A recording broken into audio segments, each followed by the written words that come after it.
What? Hello! How are you lovely beans doing today? Naomi, Yuna. Yuna's probably showering, but that's okay.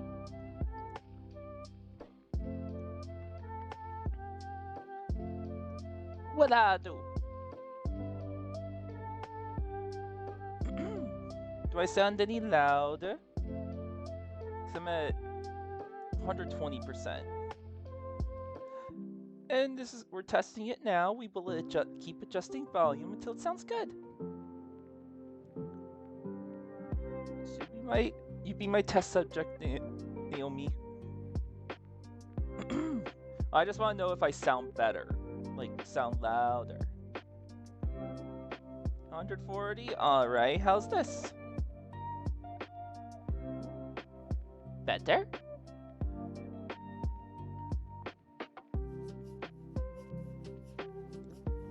Yup. Yeah. Yeah. As long as I'm doing, I wish it was clear. I have no way to fix that, unfortunately.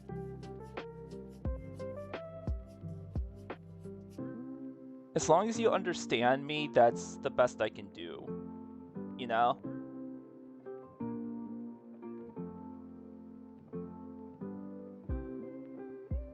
So that's how we're gonna do it.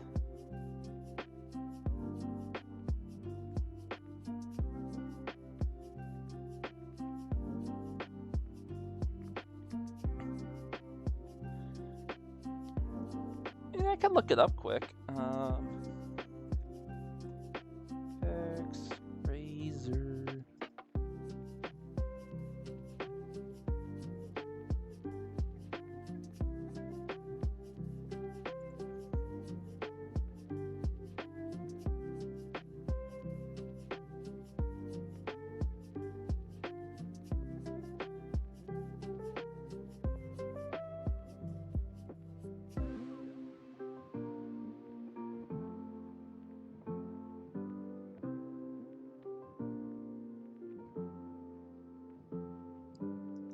Oh, here we go. Hold on.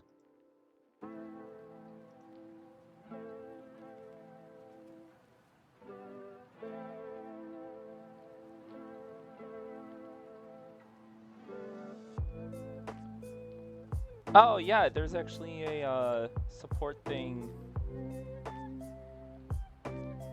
USB type headsets.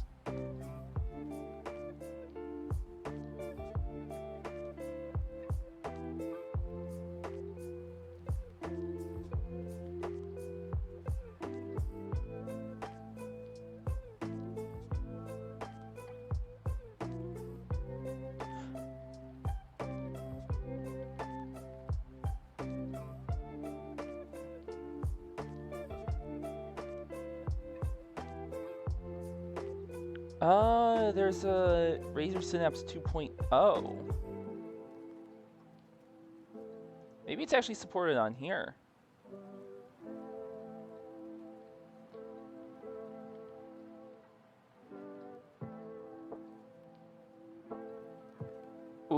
Okay, hold on.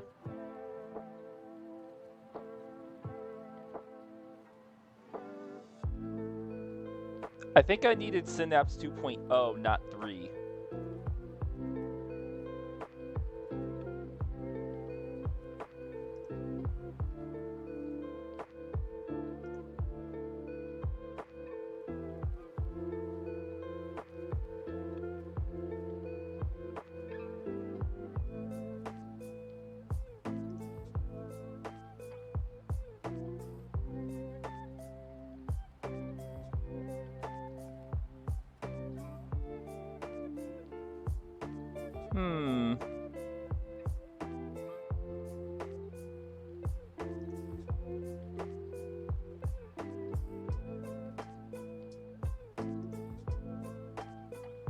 Sorry, I'm kind of messing with this quick now that I looked it up.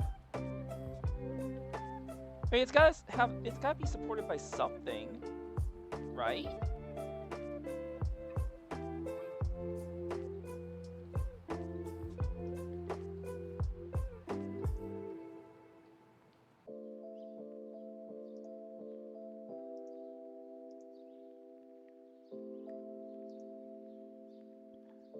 I'm at least gonna let it install and we're gonna check. Because why would they make a headset that doesn't have any support, you know? Because it's not supported on 3. So why wouldn't it be supported on 2?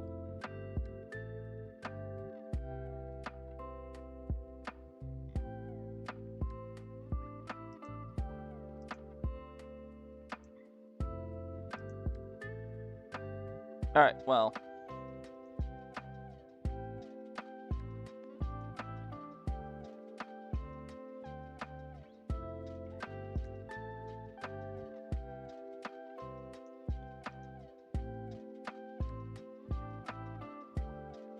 Oh, no.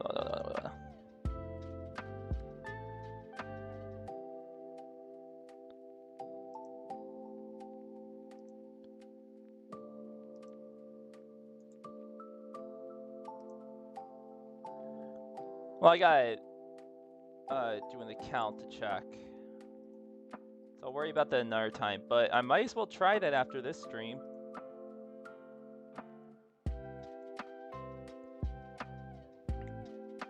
But as long as I'm loud enough, that's what's more important. We'll figure out the mic issues, or we'll figure out the muffled issues another time.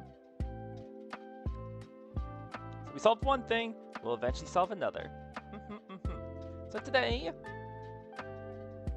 Ace Attorney returns. I'm excited.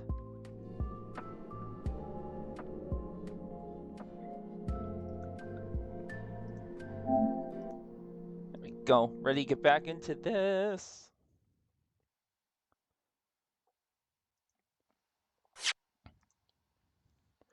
It's been way too long. I'm excited. Gotta continue this case.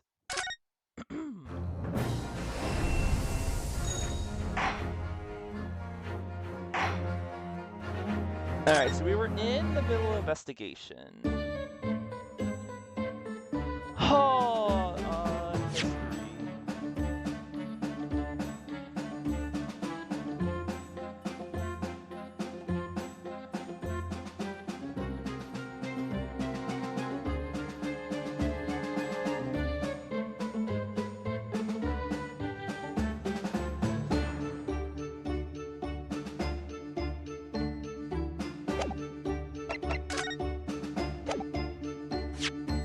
Alright, wasn't the last thing when you looked at the letter?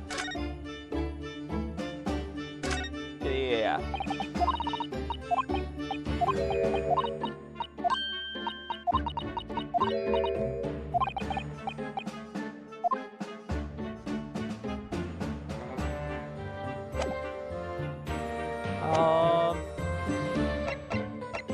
Oh man, it's been too long. So much I forgot.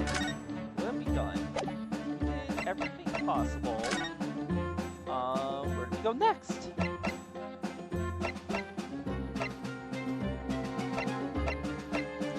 We go to the forensics lab eventually.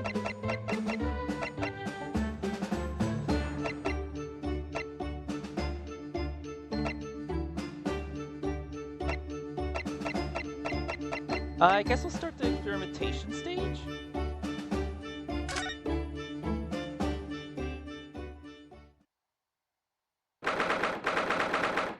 Alright.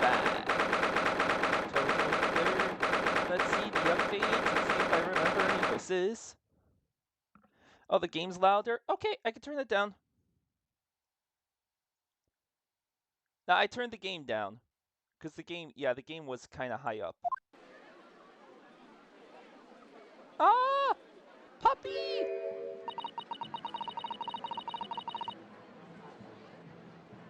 Oh.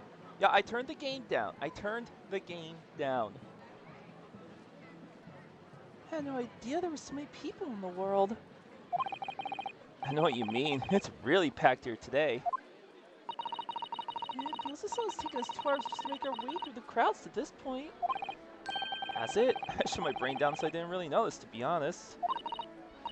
Gosh, I do wish I had your absence of mind sometimes, Mr. Naruhodo. There you are. I had a feeling you lot would show your mugs before long. Oh, never mind. Feeling. Had a feeling there. Oh, Inspector Gregson. I see you're hard as work as usual. What a greatness to you. I do hope you've been keeping well since last we met. What's with all the ceremony? We just saw each other in court this morning. Not you, Sunshine. The gentlewoman so loyally at your side.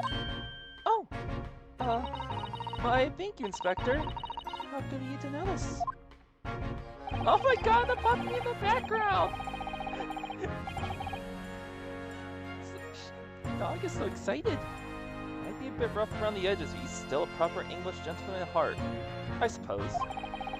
I should probably guess we were hoping to investigate the scene some more. Right. Oh, that's the young train. AD's domain. Oi! Get over here, Gina. No, let her play with the puppy! Ah! Must pet doggo. Really? How? Alright, I'll turn in 160. Alright, I bumped it up more. And lowered the game even more. She seems to be busy playing with a puppy. Probably getting a traditional East End training. Gina! She's a police officer now?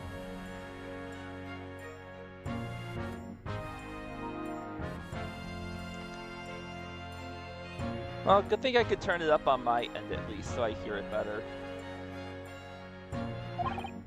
Amazing, isn't it?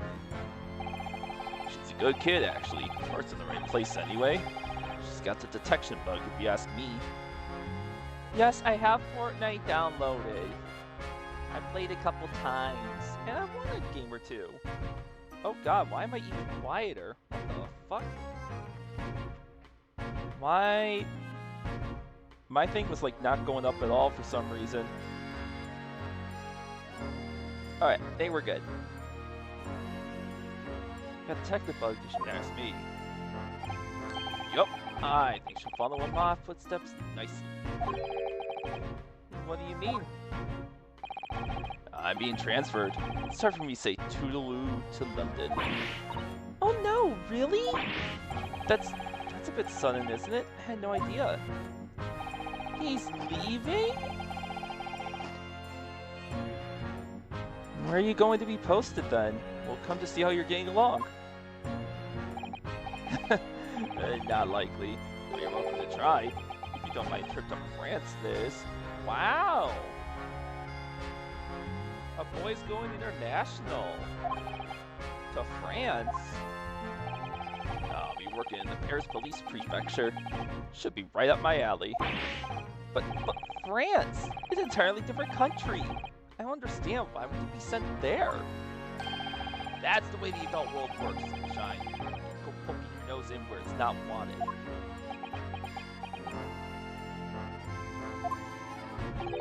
I'm intending to take the kid with me when I go.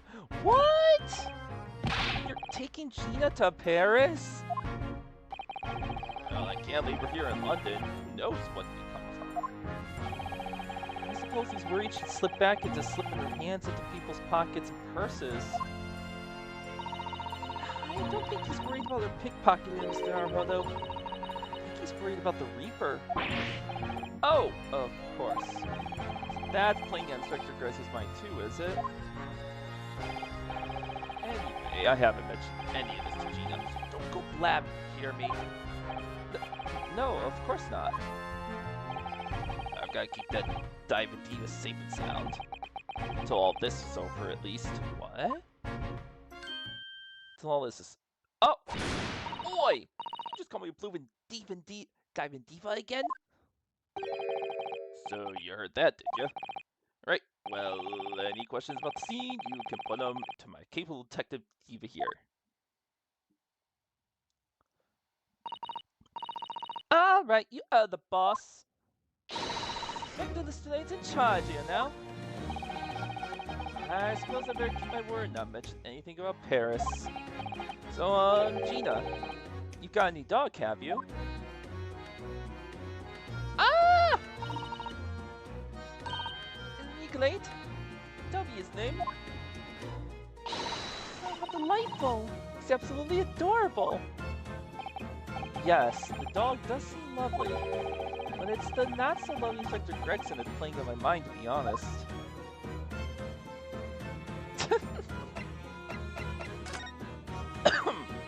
Anything new to inspect? There's a scorching on the ground that you mentioned. Yes, and there's what's left of the green balloon's envelope. Unclear evidence of the balloon that exploded on the day of the incident.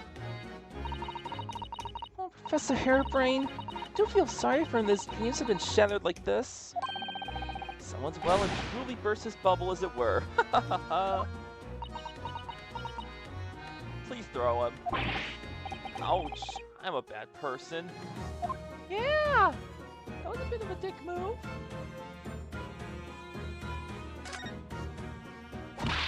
Oi! That's off limits up there! Try to sneak past me again, I'll stuff your gob full of the boss's fish and chips!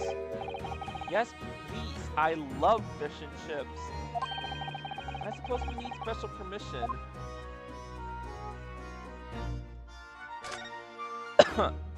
Oh, same thing.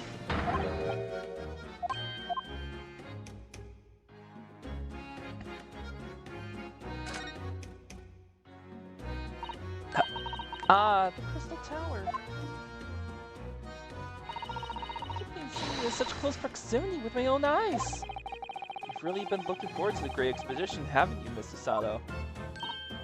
Oh yes, when I found out that I had to return to Japan, I'm afraid I cursed my luck. And here you are, back in London, gazing up at the magnificent tower. I know. I guess I was wrong to curse my luck so harshly. Let's see, anything else?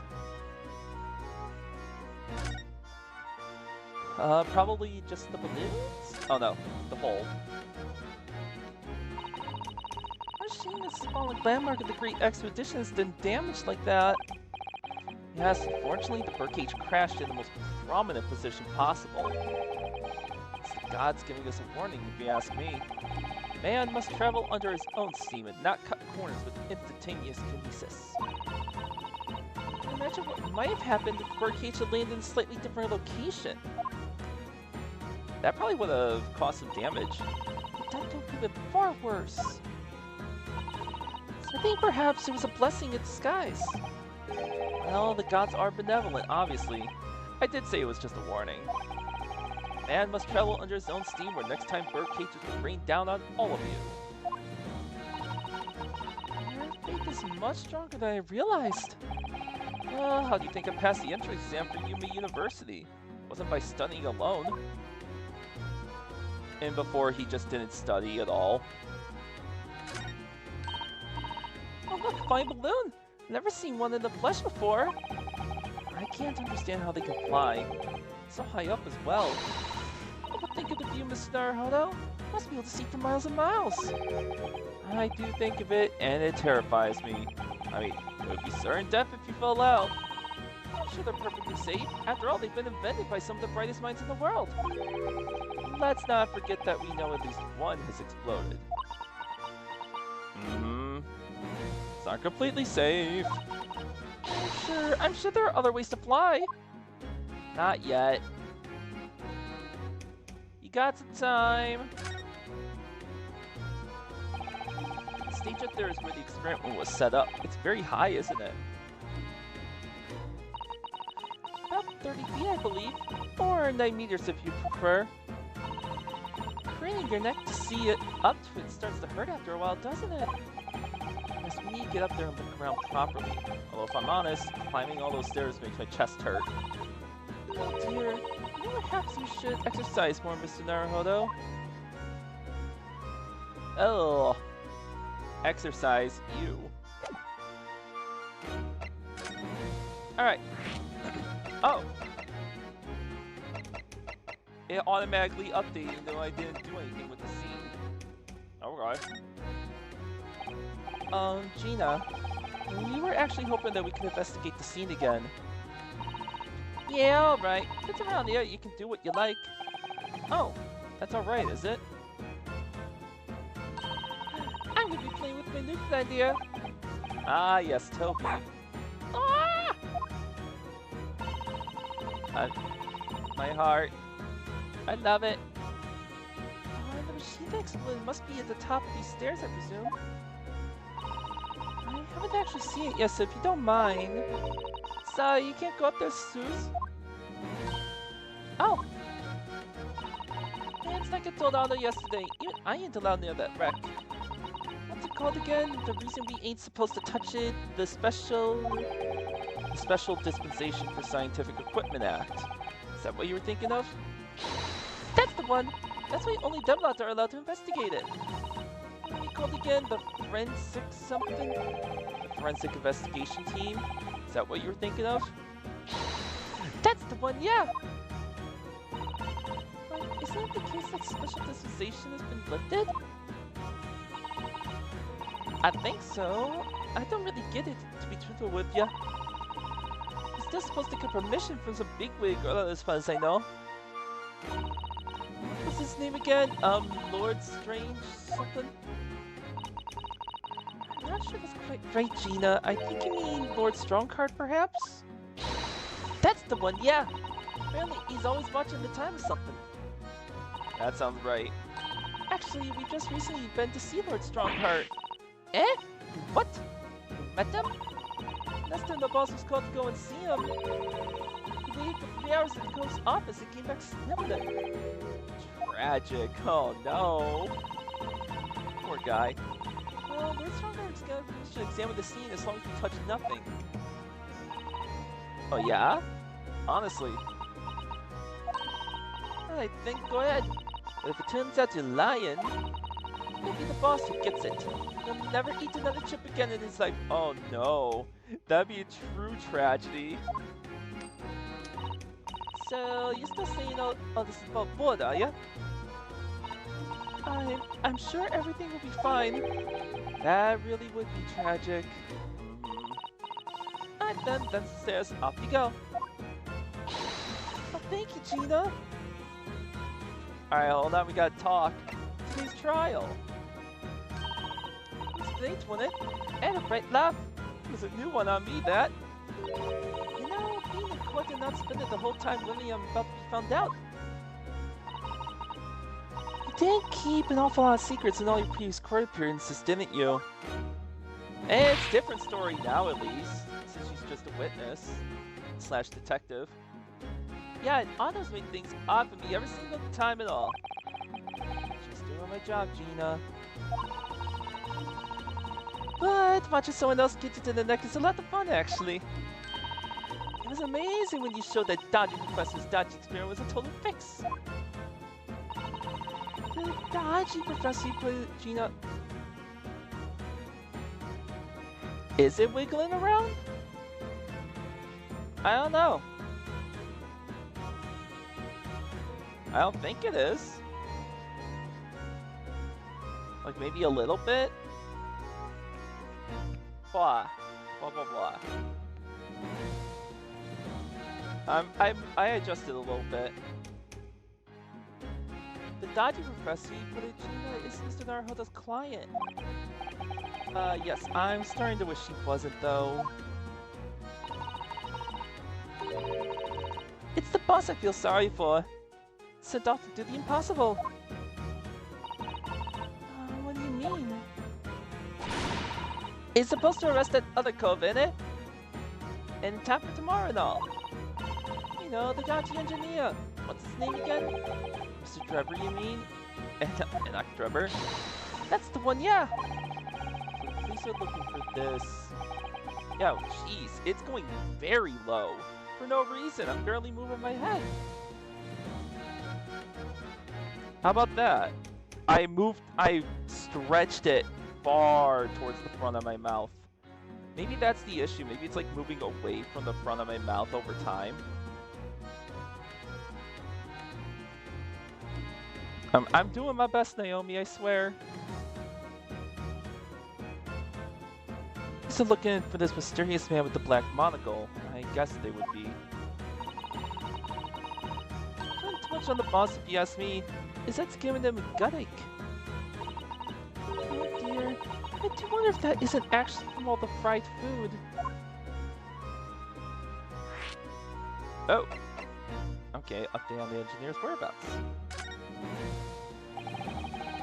So Scotland Yard are trying to track down Mr. Enoch Drebber. I wonder if they had any luck. Isn't he funny looking? Got two eyes but don't match. So let's have a picture of him earlier. I mean, I didn't actually pinch it or nothing. The old devil's got it. Sorry? Who? You know, that skeleton reaper what's always lugging down glasses of that blood-red plonk. Ah, Lord Von Zeeks. He's always had it in for me, that cove. Don't know what he's always scowling about, mind. Well, he would have been a pretty good boss as it goes. I'd be the Reaper's apprentice and a detective's trainee. The way I see it, if the choice is between a chip-hunting detective and a chalice-guggling demigod... Guggling? Chalice-glugging demigod. You're equally badly off with both. I suppose you're right. I hadn't thought of it like that. Put that one to bed. Anyway, the point is, everyone at the yard's dead set on finding the fishy engineer. But there don't seem to be no clues to go on, so they're stuck. Stuck that can lead us to Drebber at all? I don't know about that. Alright, most important conversation we could ever have. What the dog doing? Where did you find that little mutt then, Gina? Oi! Don't be so flaming rude, Otto! Slight overreaction, don't you think? He ain't no mutt, alright? Toby's... How did they put it? Oh yeah! A bona fide detective! Sorry? I give him a proper title and everything! It's Chief Inspector Toby to you! We're senior than Inspector Gregson, is he? Yeah, doggos get all the love. 100%. Oh, so he's a police dog, is he? The police recruit dogs now? I've heard that they're already being used officially in Germany as part of their city policing. Ah, so that's where it started. They're used for chasing criminals and such like. They have a wonderful sense of smell, after all. I have a really good sense of smell myself, as it happens. I can tell undergarments that have been freshly laundered from undergarments that haven't. That's nothing compared to this little fella, Otto. Oh, really? According to what the boss said, once Toby is got to go with me, Jaws, he gets sent to the other side of the world. What? To the other side of the world? You mean he can swim? Naruhodo, I think you may have missed the point by rather a wide margin. I just can't believe this little dog has such an incredible skill. I'm telling you, Otto, there's gonna be more and more dogs doing their bits in the police in future. Ah! Let's go, police doggo! Yes, I agree. Right? One of these days they'll be barking orders at us, not the other way around. Oh dear. Sorry, Gina, I don't think I agree with your vision quite that much. Well, anyway, whatever you think about that, Olivia is Britain's first police dog. I found it down the East End the other day, so someone had just chucked him out on the street. There you go. I knew she lifted him from somewhere.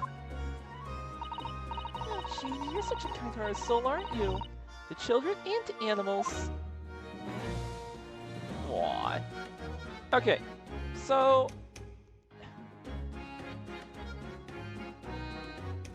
I think I'm gonna take a bit, now that we finished that part.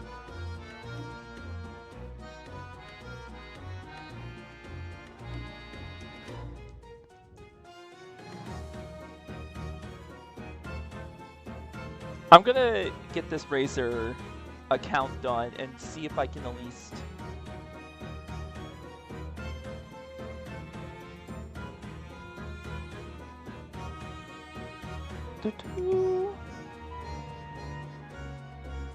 Let's just get this... I'm gonna get this over with at least.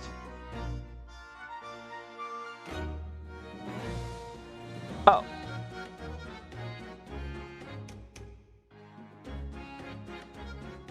Cool, I can just connect Twitch to Razor completely.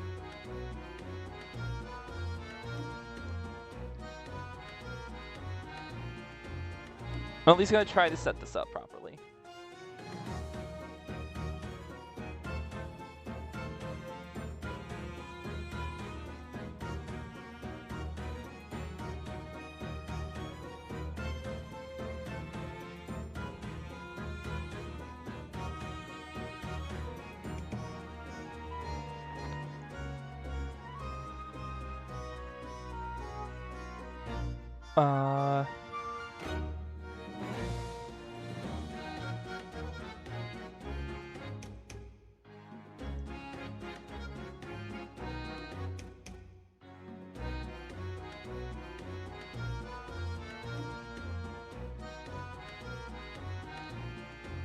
I can't accept terms and conditions. What the hell?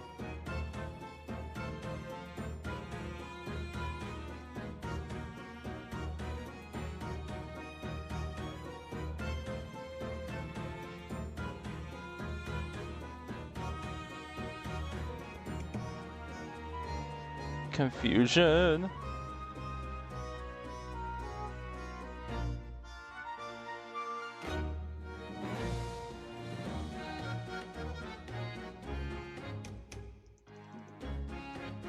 Why won't it?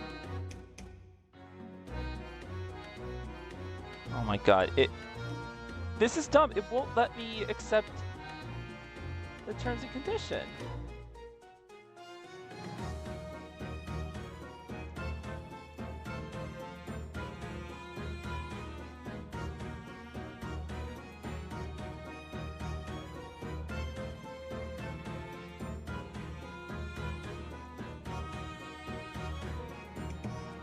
Oh, it's because I had to make a strong enough password. Okay. Alright, we're good now.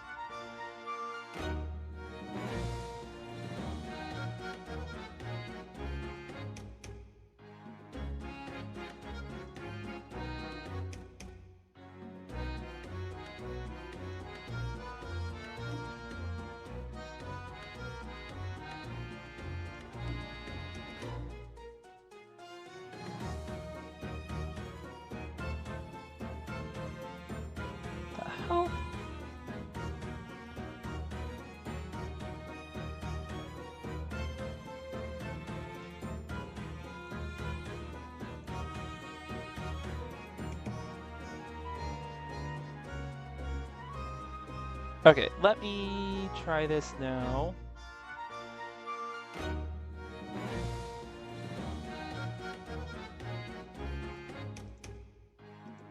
Don't cancel.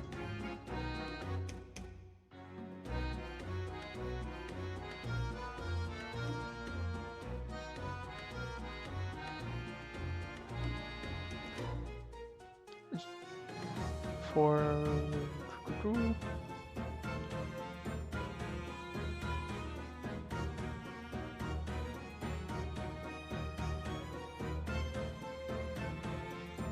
Okay.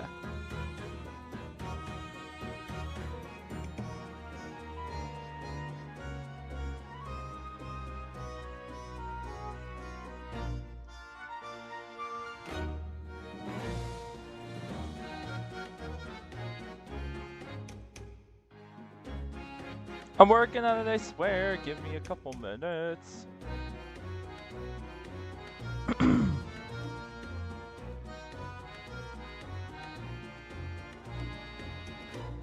Because clearly I'm having a lot of issues with this mic, so if I can adjust it properly, that would be great.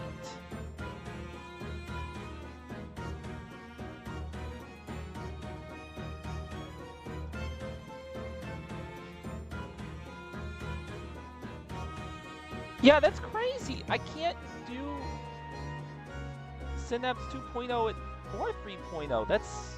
That makes no sense. So how would I...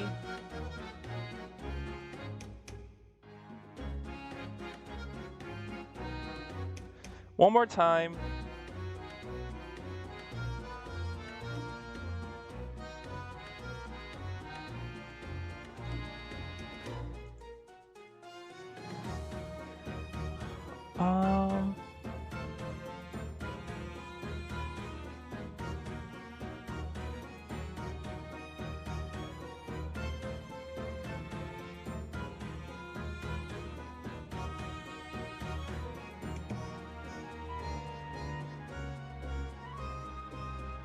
Let's see.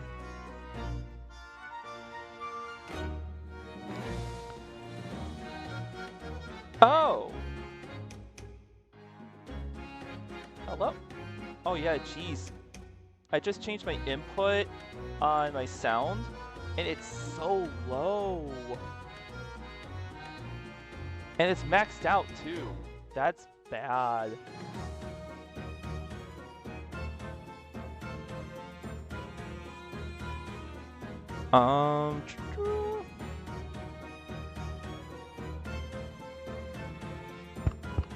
Like, yeah, it is super low on my own computer.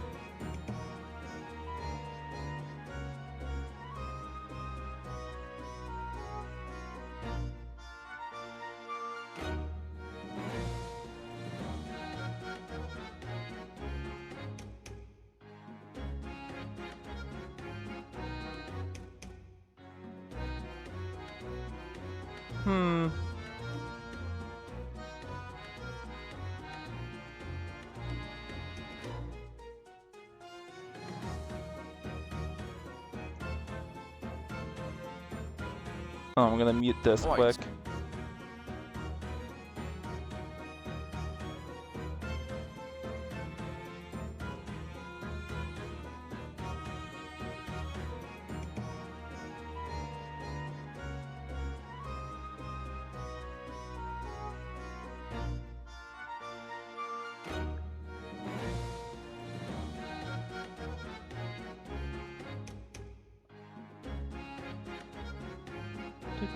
Do.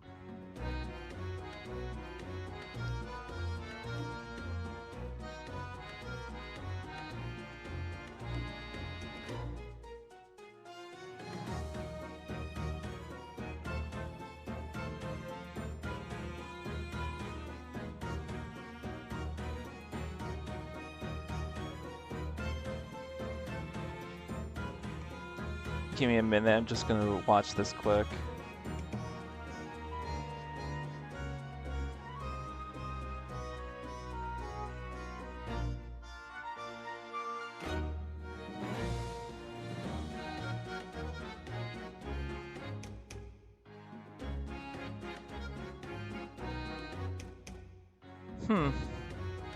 That's not what I'm looking for.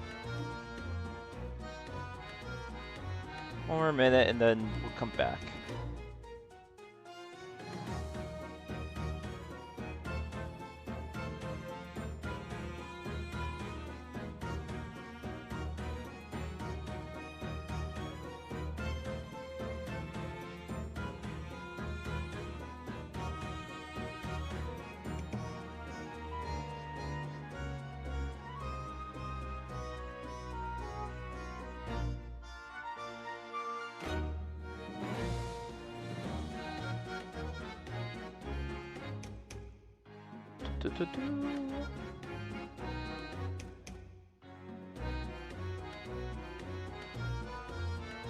Oh, I had to like restart my computer. Alright. Nothing I could do with that then. Alright, sorry about that. Probably not the time to do that, but we'll do it in a few. Alright, let's move up the stairs. I am so sorry. Blah, blah, blah. Wait, why is... Ah! Now my mouth is not moving properly. Hold on.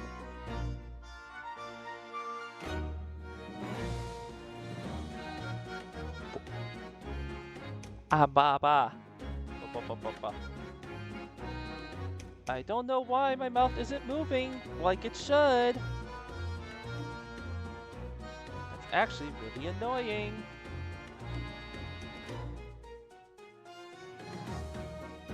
Let me restart. Or, do I need to? Yeah, I do. My mouth is not moving like it's supposed to when I speak. Jeez, this is a mess. We'll keep going with the game in a sec.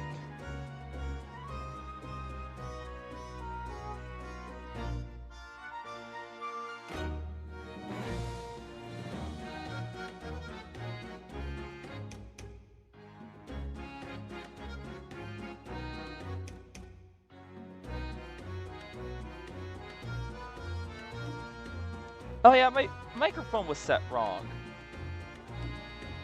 Wait, where's... Oh, that's camera.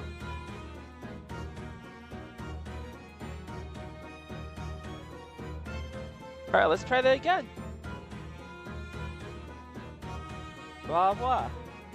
Alright, that looks a lot better.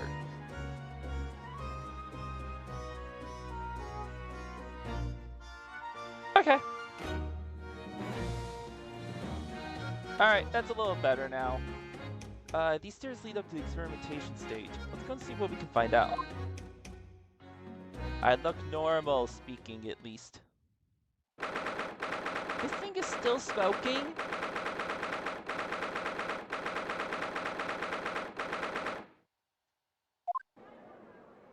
I'm surprised this thing is still smoking like it is. Oh my! So this is the machine that was used to deceive people into thinking instantaneous kinesis had taken place.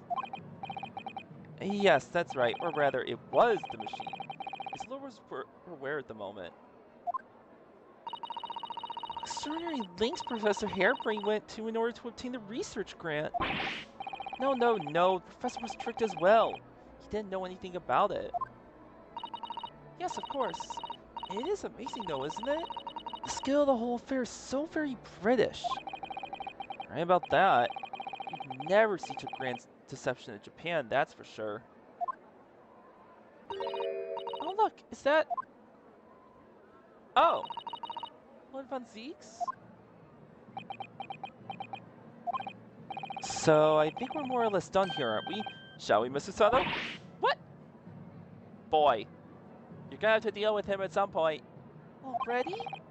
He is the Reaper, remember? We do well to keep our distance, I think. We have permission to be here, from the top. We're perfectly well allowed to investigate this machine. As long as we don't touch anything. From the top? Do you mean Lawrence Stronghart?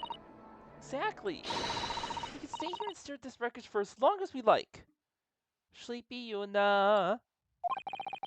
She could have been at the center of the explosion here and wanted to bend her steel will. Alright, we can look.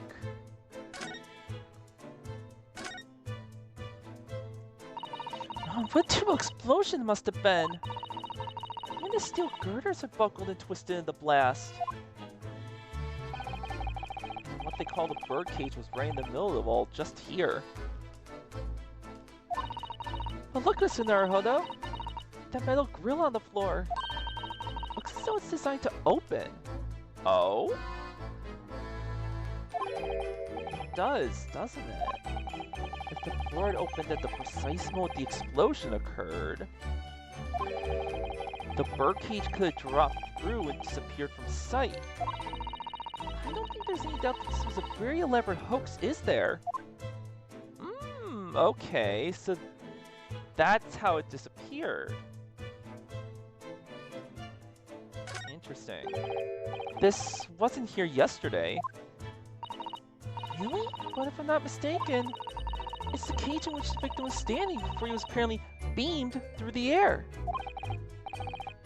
That's right, the birdcage. According to what Professor Harebrained said in court, it's made of wood. Or more precisely, Japanese cypress, I think.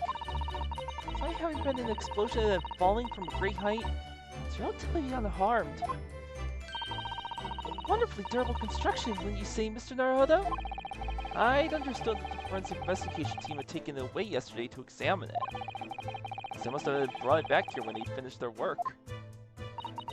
But sadly not with the body inside it. No, that's right. We were given strict instructions not to touch anything, but still. This is too important a piece of evidence to overlook. Might need it for the trial. And crash down into the crystal tower. Oh, can we look at it? Oh, other buildings. Isn't it exhilarating? All this different architecture from all corners of the world. Aww. Yuna needs to sleep the EBs. Well, you know I'm always here to provide that.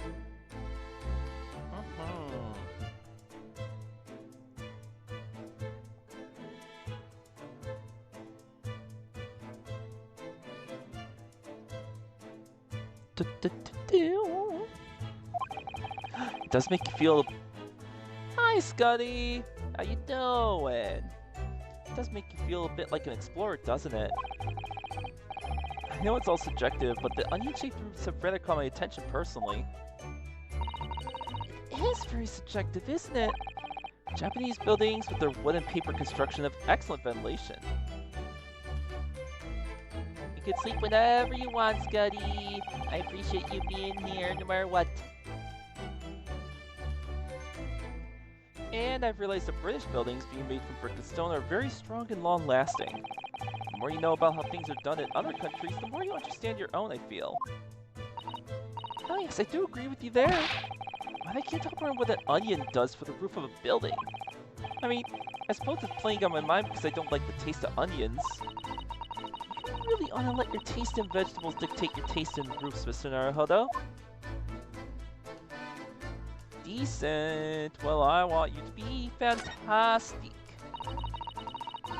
I hear that ride on the Ferris wheel is a favorite romantic outing among young London couples. I think the rounds would be slightly spoiled by the abject terror, personally. But then I'm not a Londoner. Are you a little scared of heights, Mr. Naruhodo?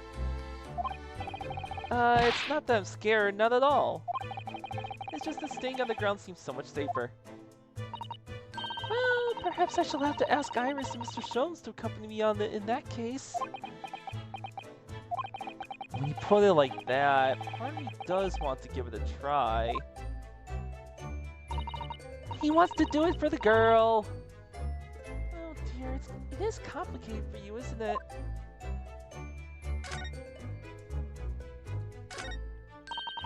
Look at that horn-shaped transmitting device. Isn't it amazing? That's exactly what I thought when I first saw it. Makes you think, doesn't it? Maybe it's just a normal horn, then this would have happened. That's almost exactly what I thought as well. I can predict what you're going to say next in that case. You're about to say, nothing ever goes to plan, aren't you? Oh no, I would never say something like that. Aw, you tried. Yes, you know? However much I look at them, I just can't come to terms with the fact that I have to kiss the cutie little Yuna. Mwah! There you go. However much I just can't come to terms with those Tamari handballs floating in the sky. Yes, you are. Yes, you are, Yuna. Been clearing them constantly since we came up here. Sorry, the feelings of wanting to ride in one and wanting never to set foot in one are fighting it out inside me. Hey, don't look where you're walking, you might fall from the stage! You'll bite me? Yeah, Yuna? What if I bite back? What do you do then?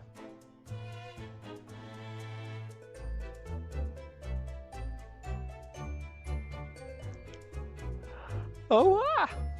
I don't think I noticed. That's how fiercely the bell inside me is raging. I think I should make peace with riding in one, Mr. Naruhodo. Really would be much safer that way. Yuna! God! Anyways, there's nothing left to investigate, but I'm gonna go to the court record quick. Oh, there's a hole in the bottom. Ah, look here, Mrs. Sato. Oh yes, the wood's cracked and broken a little. Was it because it fell from such a height? Yes, from the height at which the balloon was flying down into the crystal tower below. All about 30 feet, or 9 meters. You mean it's like tragically dead?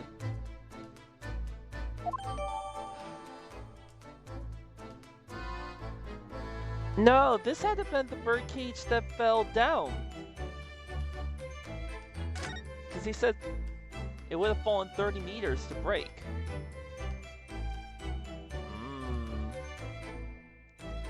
I'm pretty sure this cage just fell through here. Like it dropped down to the floor there. Hi, Venzeeks. Least approachable man in the world winner 10 years in a row. Be strong, Mr. Naruhodo. Your country and your assistants stand firm behind you. Lord Venzeeks.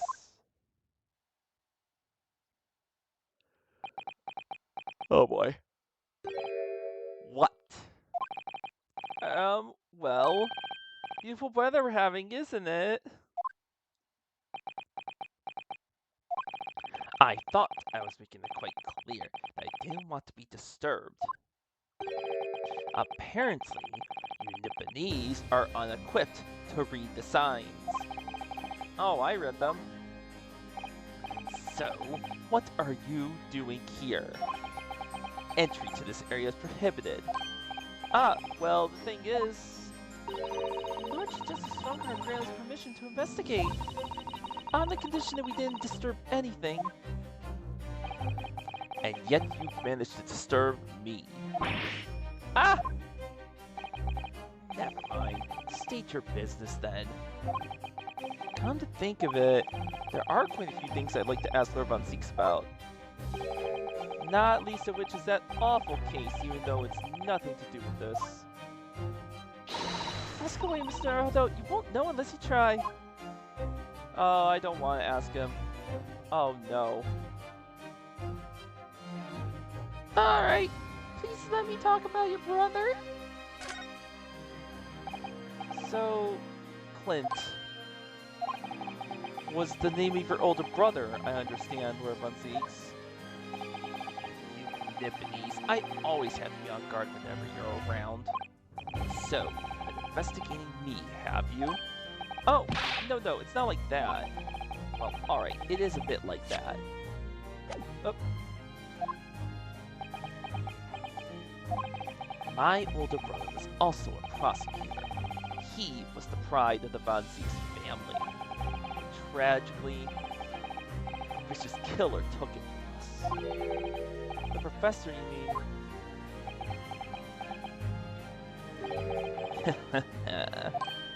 mean? Is something funny?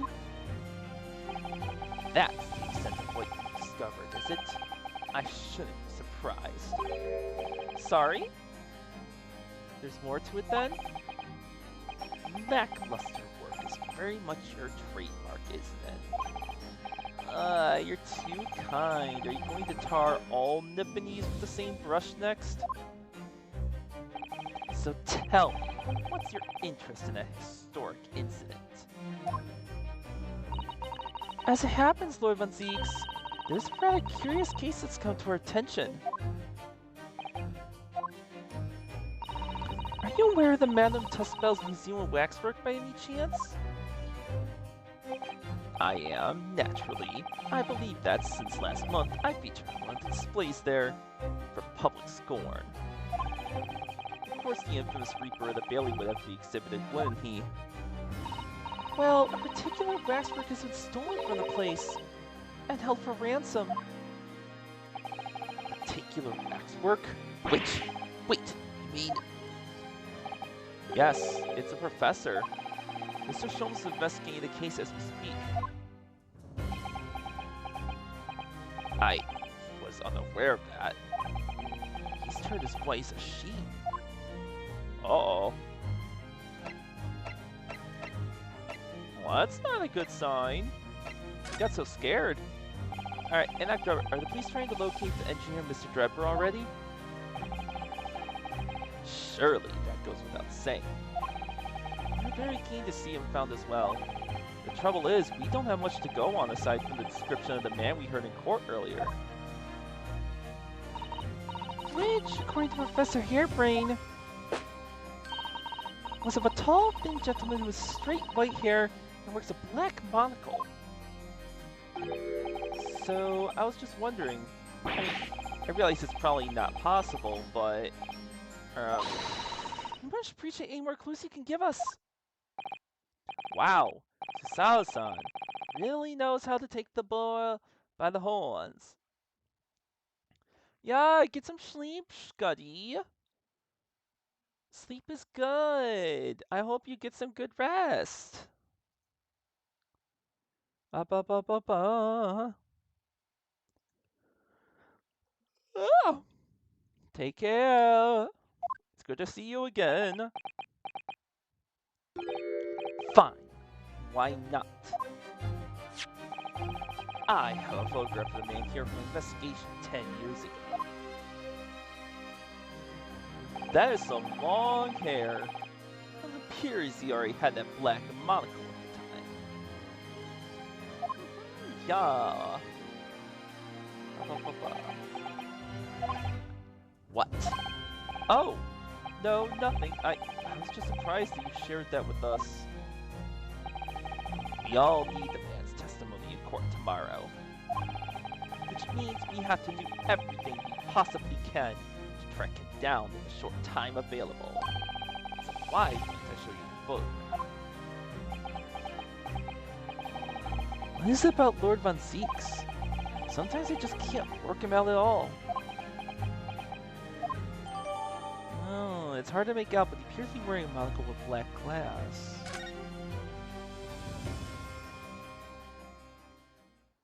Interesting.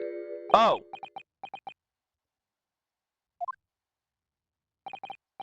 Ah, the file requested for the trial tomorrow. Thank you.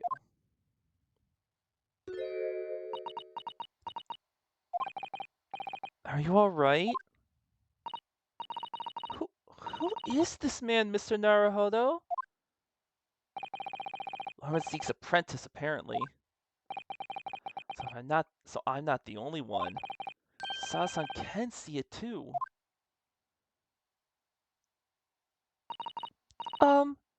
Lord Von Zeeks? May we speak with your apprentice for a moment? With him? Why?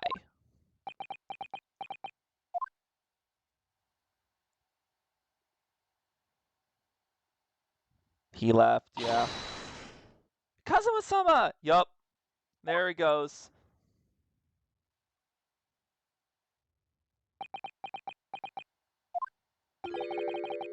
Kazuma? I don't believe it!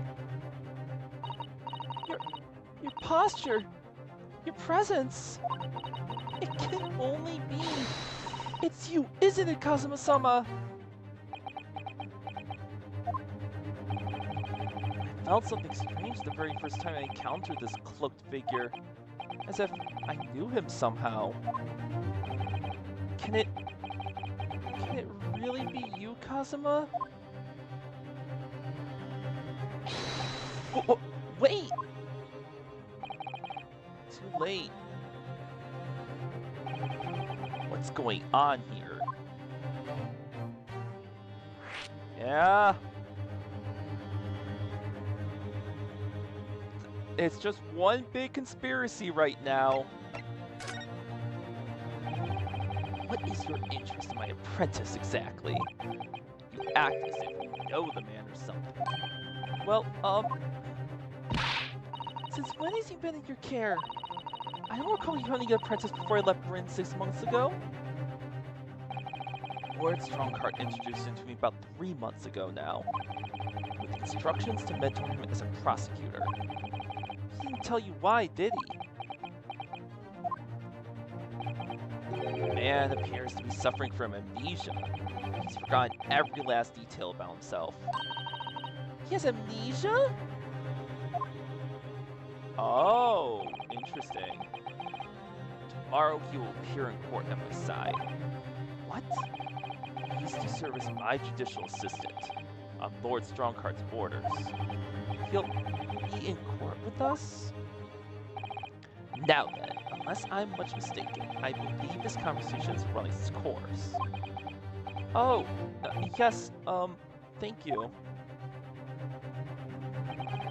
I definitely saw a reaction there. Oh no. Oh no, Susato! When Susato-san called out like that, it really seemed to hit a nerve. She called out Kazuma-sama. He did react briefly to it. Oh jeez. What do you do? You'd already met that masked man, hadn't you, Mr. Naruhodo? Yes, yesterday in fact, at Lord Runzeek's office. I see. And if Kazuma-sama really is still alive, it means that Mr. Sholmes lied to us.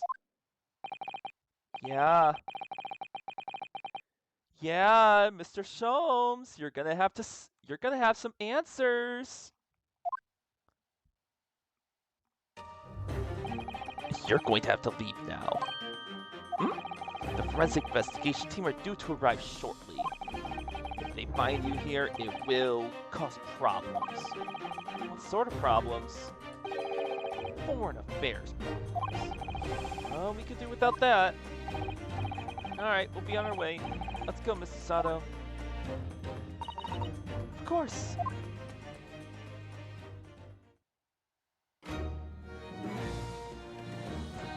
Oh boy.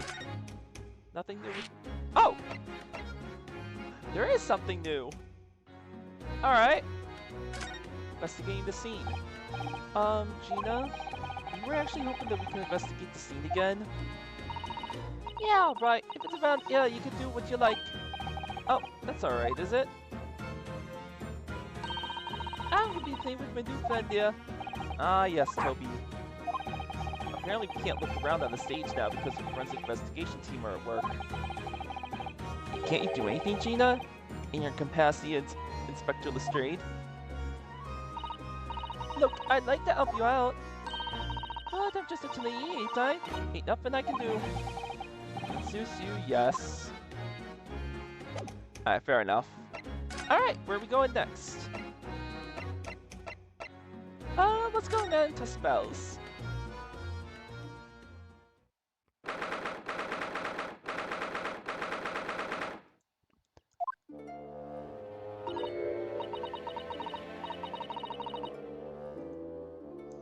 Oh my, no wonder it's called the House of Horrors.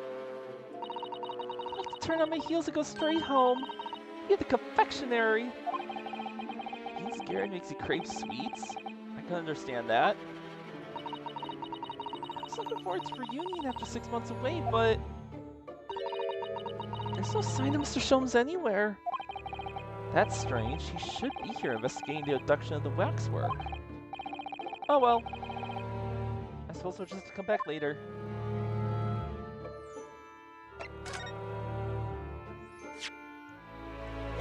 I mean, we can look around still. Oh, what a horrifying scene! Murderer caught in a grisly act? I know, and in case you were wondering, it's the one with the big knife that's supposed to be the killer. I don't think anybody would be in any doubt about that, surely? And you know, according to the description, the bathtub at the back has no particular significance. What? Really? I would have thought it was meant to show the killer also worked in the bathhouse peddling criminal wares. Aha! We have a new theory. Alrighty then. Ah yes, the heavy curtains in the middle of the house of horrors. Whatever's on the other side of them, you just know it's going to be terrifying, don't you? The sign says it's a meant to spell special exhibit. It seems you have to pay extra to go inside. I know, can you believe that? Pay more money as if we haven't been scared enough already. It's not my duty, Mr. Naruhodo.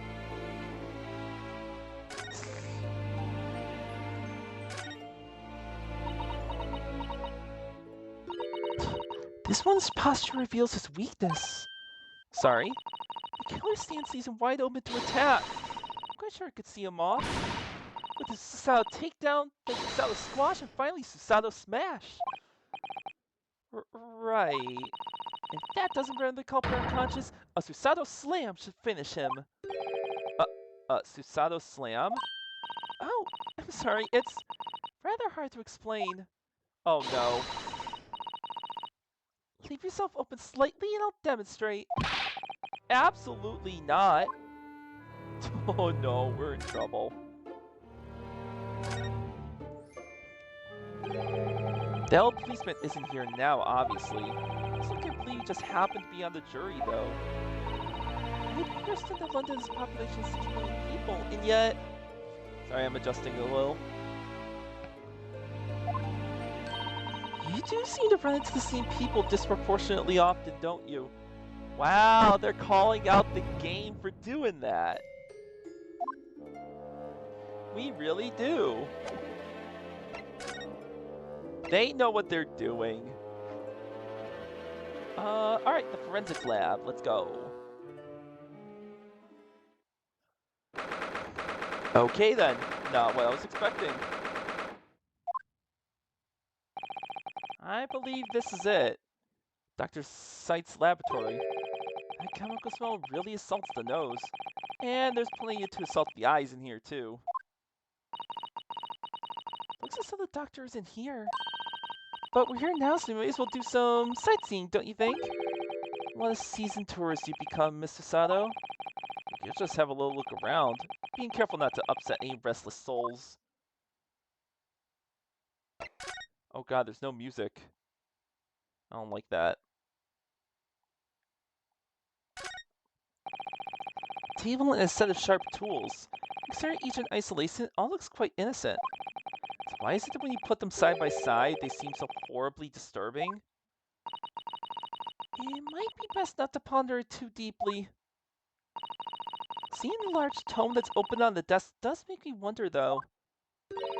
How can anybody concentrate on bookwork with this acrid odor of chemicals in the air? You either have to have a cast iron constitution, or a really terrible sense of smell. Stuffy nose. You'll be perfectly fine. Yeah.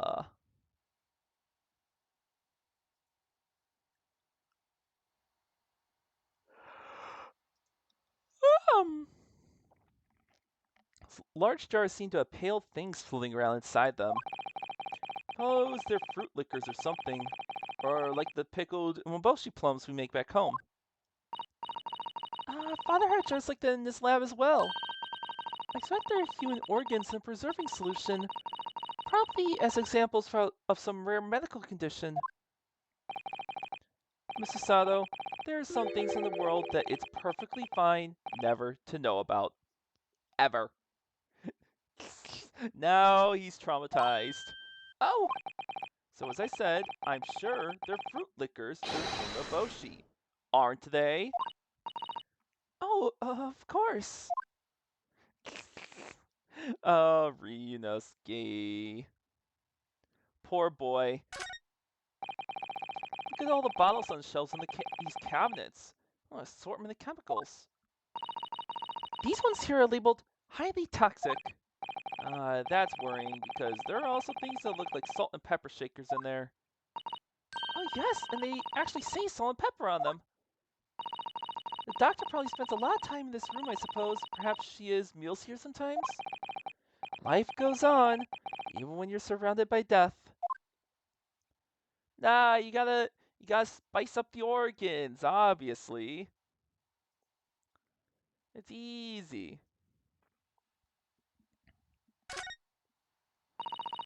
I suppose this is Dr. Sight's desk. I would not like to work in a place like this. It's pretty tidy though, isn't it, Mr. Naruhodo? Imagine how effectively she must work. The lighting is poor, which is bad for the eyes, and the chemical smoke can't be good for you. What, Naomi? What? I'm being silly. Not to mention the skeleton watching over you as you work, which is definitely bad for the nerves. Oh yes, those are valid concerns, I suppose. I could just about cope with a one-eyed Daruma doll watching over me, but that's all. Oh man. Oh, the book. Look at this big thick book here. It appears to be an accounting ledger. It's a record of the forensic investigation team's spending, I think. Oh? What is it? It's clear that the team purchases various equipment and supplies on a monthly basis, but... well, one entry seems rather strange. Really? In what way? They're buying 500 scalpels every month. 500? They must be working really hard in dissecting corpses. I don't know. Judicial autopsies are only carried out in certain special circumstances. The scalpel blades can be sharpened too. Oh? It does seem a bit strange, you're right. 500 scalpels a month. What could they possibly be using all of them for?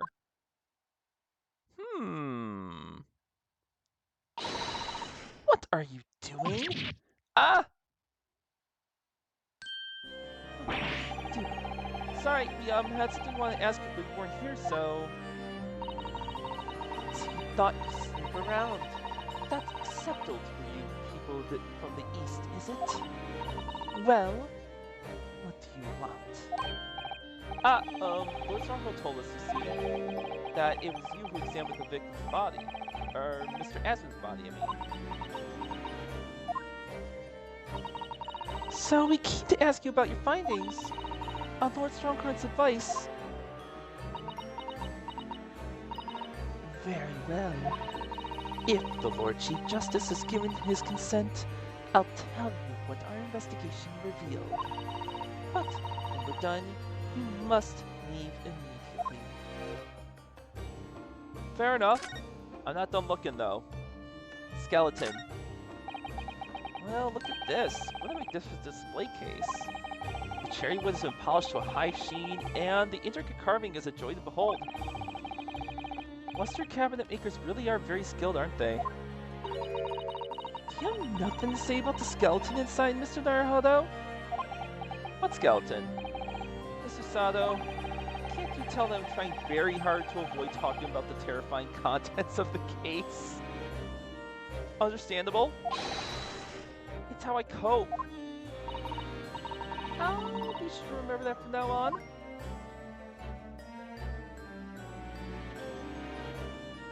Oh, that was... oh wait, owl.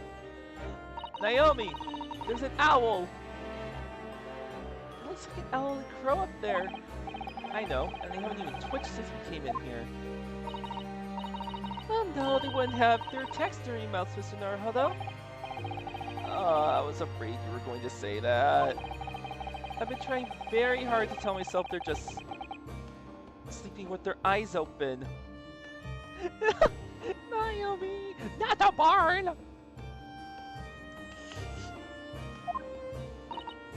Yes, I think perhaps we're wise to put something like your Daruma doll on display in the office instead. Okay, I think that's everything now. I like the theme going on here.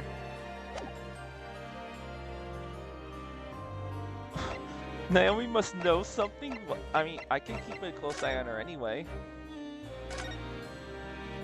Doesn't have to be under suspicion. So, you want to know what the forensic investigation team determined from the examination of the scene?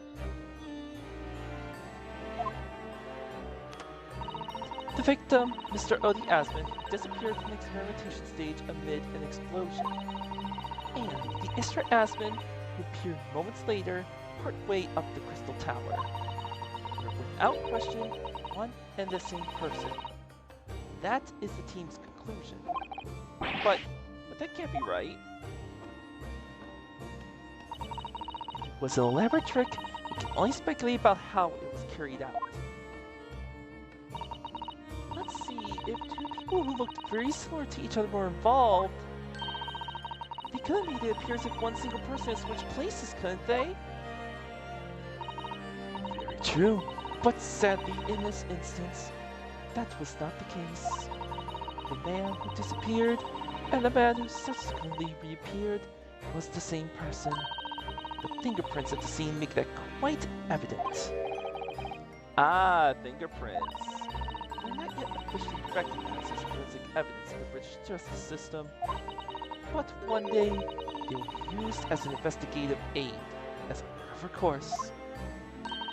Oh my, but that would mean that the instantaneous kinesis actually took place. So, where does that leave us? My team was tasked with investigating, not drawing conclusions. Oh. Instantaneous kinesis is impossible, and yet the body did move from one place to the other. This hasn't cleared anything up at all. It's made the whole thing even more of a mystery.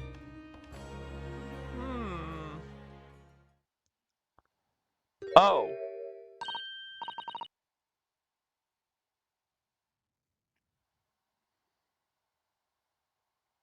I don't like this.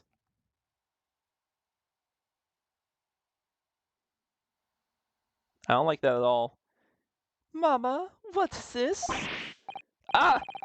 Where did she spring from? Did she just call the doctor Mama? This is a lawyer, dear. Oh! Hello. To meet you. Pleased to meet you. Yes, I'm a defense lawyer. Linoski Naraho... Mama? Yes. Can I cut this one up?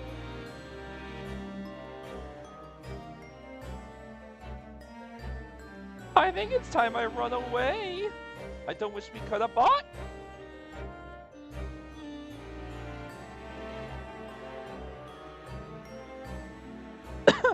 I'm back. What?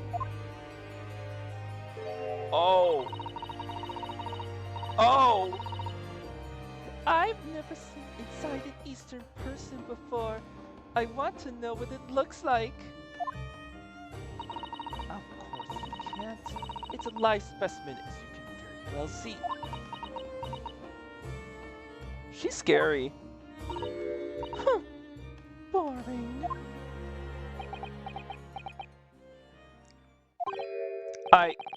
I think I just had a near-death experience. Oh dear, Mr. Naruhodo, your pill's a corpse. Then let's leave before I'm mistaken for one. Run away! So, what are you doing at the moment, Doctor? Keeping a close eye on things, so no impertinent Easterners think they can look around my office. Are there such impertinent Easterners around? How terrible! Yes, you. She doesn't miss her words, Mrs. Sato. I think perhaps it's time we left. Jeez. Yeah, serial killer alert, we're out.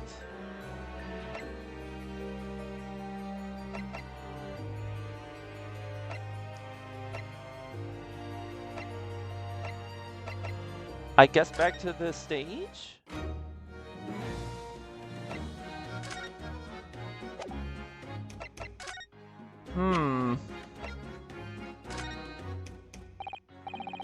Nope.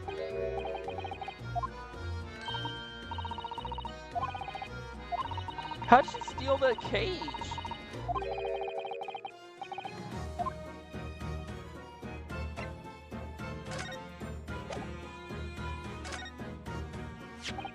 Oh! About this, Gina. Yeah, I'm still learning me legends at the moment. I only know A to E. It ain't too much bleeding trouble. Actually, Gina, it's the back of the card that's important. Eh? How come? You should have did the old smudge on the back, that's all. It turns out that this is very high quality French machine oil. It's a very particular scent, apparently. You don't say. Let's have a whiff then. Oh, the dog! You sure? I don't smell nothing. No, we didn't mean that you should smell it. Oh, right. You mean Toby. I didn't think that at all. Since it smells so good, you can track people over the oceans, can't he? Professor Harebrained informs us that the oil's unique to Mr. Drebber's workshop. Let's go, Toby! He's picked up a scent. See, if we run us the scent of this oil, Toby can lead us to the Dodgy Cove's workshop? That's right, that's exactly what we were hoping. Alright then, we'll give it a go. I'll just borrow that. What? Wait, where did you... Want to pickpocket? If I can lead everyone to that Deliverer's workshop, I'll be the boss's boss before next week. Yes, Gina. I'm sure you'll be promoted. Poor Gregson.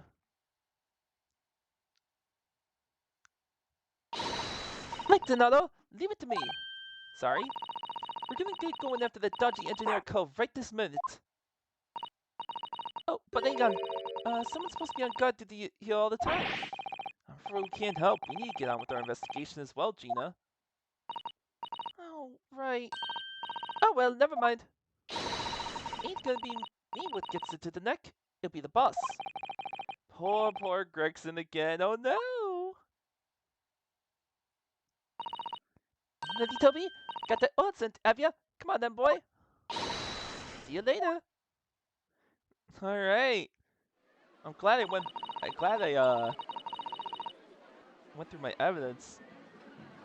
I do hope the scent of that oil leads them to that swindler's workshop. Yes, I hope so too. Ideally before the dog swims across the channel to France. Well, I think we've done all the investigating we can here for now. If we could just determine the whereabouts of Mr. Drebber. I'm sure Gina and little Toby won't let us down. Now then, do you think we ought to try to speak with Mr. Sholmes at this point? We have been discussing I'm dying to beat him again after all these months. Yes, it's quite possible you might know something useful, you're right. While to find a man at spells, he's supposed to be working there as a temporary waxwork exhibit. Yes! Eris told me all about his latest unusual venture. Alright. Sholmes. Speak up, boy. You're in trouble.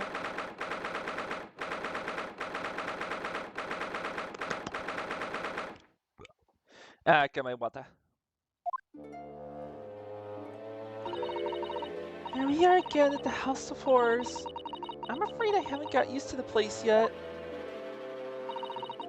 I'd still like to turn on my heels and go straight home. Be the confectionery, of course. Sansa really is after something sweet today, isn't she? Eee! Well, what's the matter? Look, Mr. Naruto! Look at that waxwork!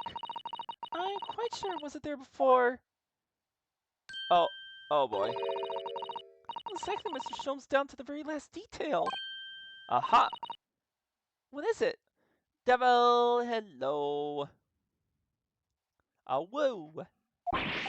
Oh, sorry, I think you'll find that's the temporary waxwork himself. Ah, the friend of my dedicated employee. Oh yes, hello again. It's Ryunosuke Naruhodo. I must say, I am quite spellbound by the great detective. He is a marvel. My precious waxwork is already back where it belongs. You don't mean... Oh! But yes, the mystery is solved already. Wow, Mr. Sholmes can really engage his brain when he's hungry enough. So as you can see, he has returned to his habitual duties. Yes. His habitual duties? Laws. Do not disturb, huh? Oh, jeez. Poor Susato-san, she looks very perplexed. I don't blame her.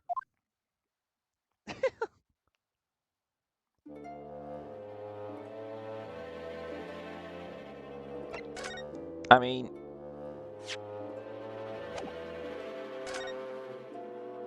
Please tell me we can, like, poke him.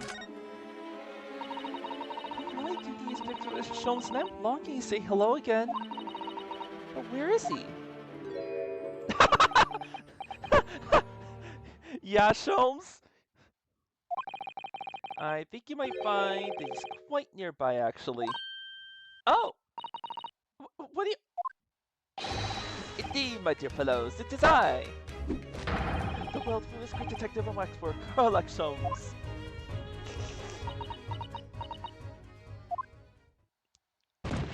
Oh no! Susato! No! Oh no, she passed out! Susato-san! Susato-san! She actually passed out. Oh my god. My most humble apologies. I thought I died and gone to eternal paradise for a moment. Via London. My dear madam, allow me to make amends by offering you a tasty free deduction at some point. As long as it's not of questionable street food quality. I don't understand. Why are you working as a waxwork here, Mr. Sholmes? I'm merely a circuit identity, you understand? Though the case is largely solved now. Largely solved? We're talking about the waxwork abduction, I presume? You are, my good fellow. As I predicted, it was as easily as proverbial pie. Though I confess, I've yet to partake of a pie, proverbial otherwise, or any food so far today for that matter. Bro, you need to eat! Stop being so hungry! Don't make me hungry! That stomach grumble echoed around the whole museum. So, how did you manage to solve it so quickly? Ah, well, I do remember I said it was largely solved. Anyway, I simply negotiated with the culprits. I know the so-called telephone. Oh yes, it's the most modern invention allowing you to hold a conversation with people far away.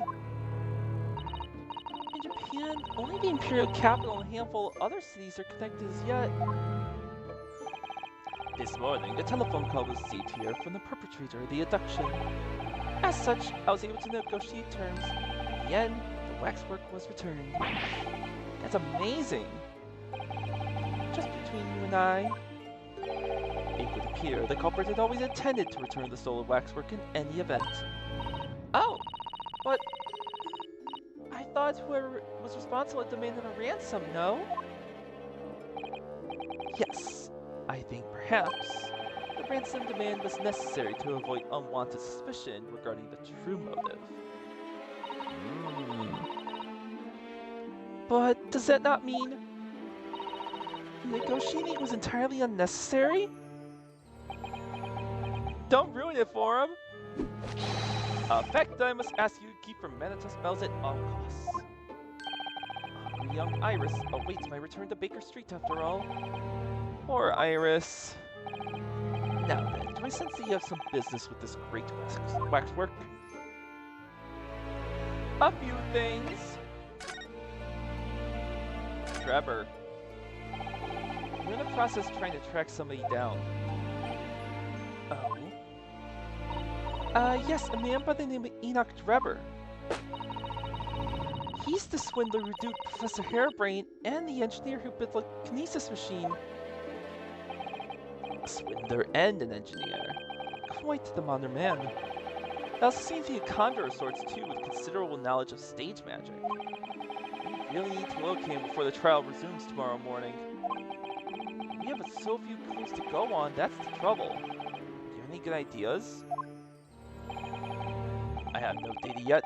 It is a capital mistake to have good ideas before one has data. If I knew something of the man's appearance, at least I may be in a better position to help. Yes, Trevor's appearance. Fortunately for you, however, presently I have little to occupy myself and little to fill my stomach. As soon as you find any clue, no matter how small, I shall gladly give you my thoughts on it. Okay, let's start with that then. We have a photograph. Mr. Sholmes, could you cast your eyes over this photographic print? It's a Mr. Enoch Drebber. The face of the engineer we seek. Well, all Englishmen look broadly the same, of course. So good the photograph won't be particularly instructive. You good? Are you alright, Mr. Sholmes? Ah, yes, forgive me. Very interesting, this. Very interesting indeed. What's wrong, Mr. Sholmes? You've turned quite pale all of a sudden.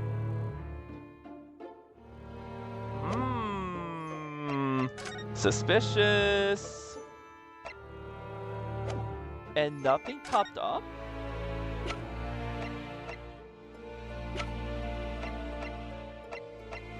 Well, that's not good. Kazuma's death. Mr. Sholmes, did you lie to us? My dear Mr. Naruhodo, stay that piercing stare. What is this about? Last winter, when we were first on our way to Britain aboard the steamship, your words were very clear. So then, let us unravel this mystery and discover what events led to this curious murder. You told us that it was murder. You examined Kazuma-sama's body. Indeed, and wherein lies the problem? We met him earlier today, the victim, Kazuma Soki. You're quite sure? Yeah. He was wearing some sort of mask and was apparently suffering from amnesia. But yes, I'm quite sure. It was Kazuma-sama. You must have known at the time, Mr. Sholmes, that he wasn't actually dead. Spill the beans. Well, I can only assume I was swept up in the murderous atmosphere of the moment. But the fellow wasn't dead at all. Priceless. I don't suppose that performance would pass muster, would it, Mr. Naruhodo? I can believe that the crewman present at the time made a mistake. But not you, Mr. Sholmes. I will now tell you something of the first importance, my dear fellow. Great detectives are wont to lie. It will serve you well to remember that. Please, Mr. Sholmes. Tomorrow in court, you will find yourself on the threshold of very great mystery. For now, I'm afraid that is all I can say. What? I have a suggestion, Mr. Naruhodo. Will you indulge me? No! You're not going to talk about Kazuma? Huh? I don't like that. He is holding out so much on us. Oh, well, what is it? I explained to you when you arrived, the missing waxwork has been returned. And I personally reinstalled it in the exhibit from which it was taken, behind those thick curtains. Oh yes, the professor exhibit, isn't it? Would you like to see it? For a mere 5 shillings. That's a special, one-time only price, you understand? What? opportunity won't come again, I might add. Would you like to see the fruits of my labor? Oh! Well, we do have a rather pressing investigation to carry out. Perhaps we could postpone? The price is a very reasonable 5 shillings. I think you'll find it well worth it. Are you being quite serious, Mr. Sholmes? Surely you need only look at my expression to ascertain if this is seriousness or silliness. I can never tell with you, that's the point. Very well, it couldn't hurt. Here's your 5 shillings. Gratefully received. So, the special exhibit waits behind the curtain. I invite you to peruse it at your leisure. I hate he didn't give us any answers. Well, the money's been spent, so let's go and see the special exhibit. Through those heavy currents at last.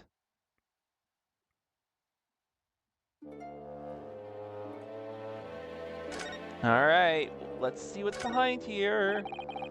5 shillings we've had to pay. Doesn't seem right someone Mr. Sholmes slipped the money into his own pocket, does it? No. Ah! You can ask Cheetah to retrieve it for us. Use his special skills. Pickpocketing police officers and diddling detectives? Bro, Naruhodo. Could you have not used a word better than diddling? Pickpocketing police officers and diddling detectives. Is this what makes Spring great? Not to mention demigod prosecutors taking the law into their own hands or chip-loving inspectors. Sergeant Preston come out rather well in that list, I think. Alright, let's see this. What do we find behind the curtain? Oh! Is missing a head. Oh dear, I felt a shiver run down my spine as soon as he walked in here. Mrs. Sato, I said we turn on our heels to go straight home. Be a really big confectionery. We certainly can't do that. We've paid 5 shillings already. True. Actually, now I'm looking a little more closely. We've paid good money to see an exhibit that's clearly incomplete. The nerve of the great diddling detective is far more terrifying than anything else in this place. Stop saying diddling! That does not sound right. Ah!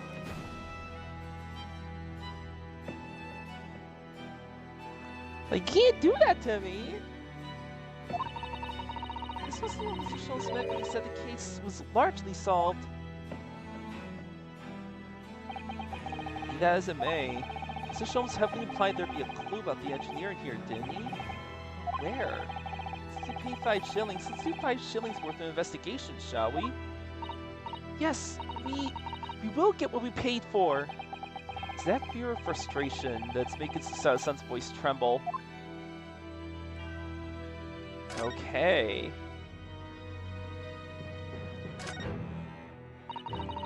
This part of the exhibit is just as disturbing as the rest. It looks so real. It seems to be a young man in a white overcoat. And he has a large shovel in his hand too, look. Perhaps we should investigate a little more detail?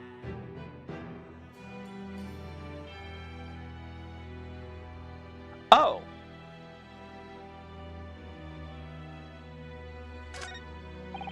I can't see his face very well, can you? Perhaps if I just... Oh! Do you think we should be manhandling the exhibits? Stop that! Diddling and manhandling? Oh no. I'll put it back exactly as it was, don't worry.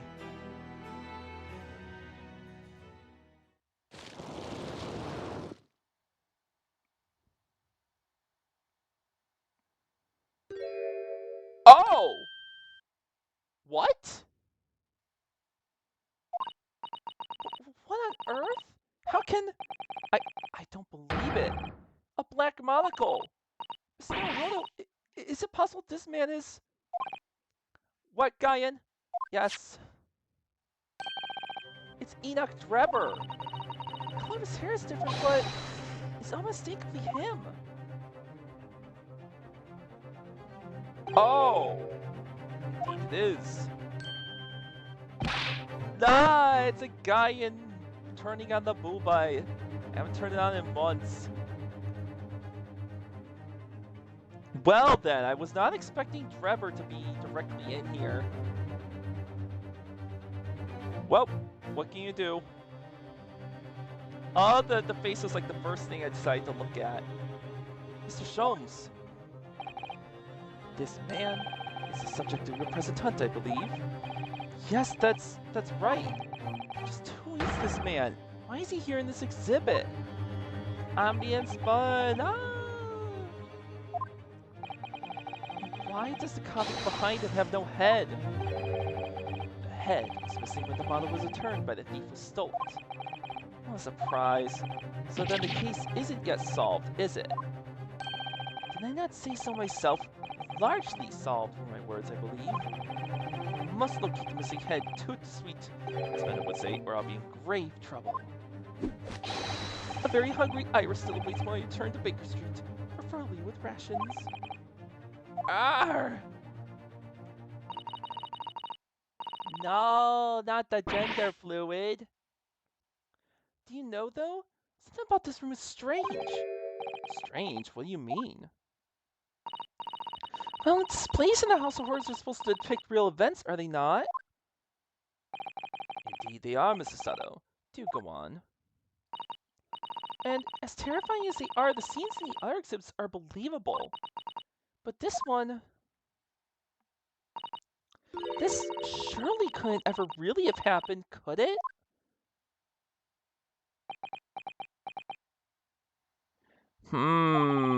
I think it's time I educate you a little. About the nature of the incidents involving the professor 10 years ago. Oh? Hold on, I want to look around still. This part of the exhibit... just... oh.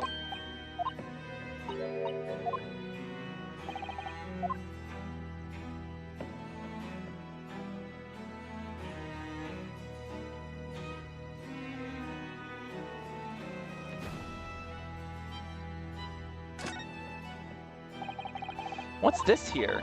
Well, this would appear to be a lens in the middle, so... I believe it's probably a camera. A camera? But it's so small. Our technology is incredible, isn't it? I mean, what about Mr. Sholmes' skin prints? Hey, you're being a proper adult guy, and so you're fine. Do what you gotta do, okay, B? I think perhaps you should treat Mr. Sholmes' inventions as exceptions to the rule. But anyway, why would the man be in a graveyard at night with a camera? I wonder, perhaps he was trying to capture the moment a dead body came back as a ghost on film. We'll just borrow this for a little while, I think. Oh. Okay. Now look at the photographic plate inside the camera. We can see what picture was taken. What's a photographic plate? It's a piece of glass coated in special emulsion that reacts to the light coming in through the lens. If you want to cover at the back of the camera, we should find it. Let's have a look. You should see yourself, son. Your eyes are shining. You really do like machinery, don't you? Ooh, I'll have to take a look at that in a bit. That's quite a large lamp the man's carrying. Or is it a lantern? It's not like a Japanese Chochin paper lantern, actually, is it? Lamp, lantern. Really, and so it's fine. I just miss real people in the moments in between. Aww. Big hugs, Guyan. Blah, blah, blah, blah. Give you all the hugs. The point is, it casts very little light. To be walking alone graveyard at night with only this? Well, I certainly couldn't do it. I'm not sure I could visit graveyard at all, even in broad daylight, to be honest. That's fair.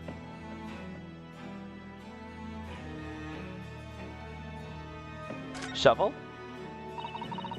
What a large shovel. Someone could rather honestly, isn't he? What was the man doing with a shovel in the graveyard in the middle of the night? Mr. Sato? Yes? That's a spade, isn't it? Oh my god, not again. No, It's a shovel. No, shovels are for digging. That's for scooping up loose material. It's a spade. Ah! I have to adjust how I'm laying down, but sure, Unit could be in my lap. There. We've been doing this, Mr. Naruhodo. It's a shovel. No. Although, we haven't considered trowels.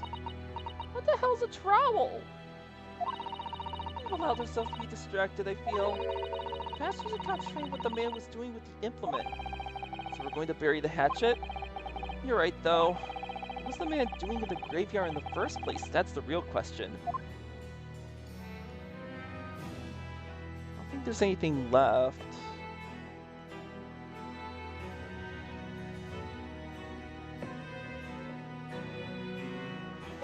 Okay.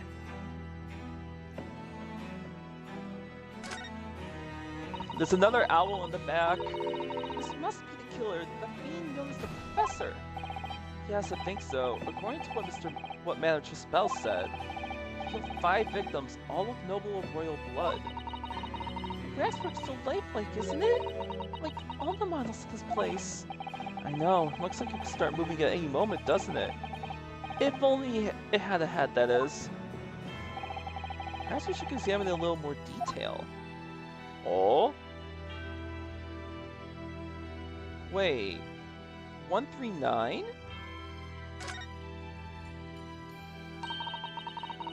So this is the condemned man. Yes, the so-called professor. Then perhaps his head was chopped off by a guillotine. Unable to find peace, he emerged from his grave as a headless ghost. Did we have to entertain such terrifying ideas, Mr. Sato? Anyway, I'm sure the model had a head once. There's a metal fitting for it, see? Then perhaps Mr. Schultz absentmindedly forgot to reattach it? That's the extremely absent-minded detective you're describing, isn't it? Or perhaps the thief absentmindedly forgot to include the head when he or she returned to the museum? And that would be an extremely absent-minded thief. Could there have been some reason why only the head wasn't returned? Well, whatever the reason, it means we don't know what the face of the infamous professor looked like, do we? Oh. There's something caught just inside the comic's jacket here. It looks like a piece of broken glass. Quite a big piece, too. It's very thick, isn't it? About 5 times thicker than normal window glazing, I'd say.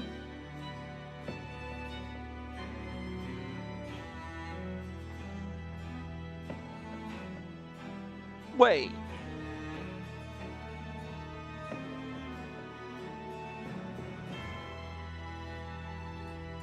Wait, hold on. Does that mean the dummy was in the balloon? That's the only way the glass... No! Naomi, this is the tower! That's the tower glass! Where it come from, I wonder? I suppose it must have been made thick to increase its strength? But why? Well, perhaps because the glass had to span a particularly wide area. Such as in a big building, for example. Ah, well, we've seen a large glass building recently, haven't we? And so the glass was broken, too. I mean... Exactly, the Crystal Tower, the Great Expedition. Well, why would glass from the Crystal Tower be lodged inside this waxwork's jacket? Makes you think, doesn't it? So the wax body was at the Crystal Tower, not the dead body. The dead body fell through the floor. Or the real person fell through the floor. When would it have been swapped, though? That's the question.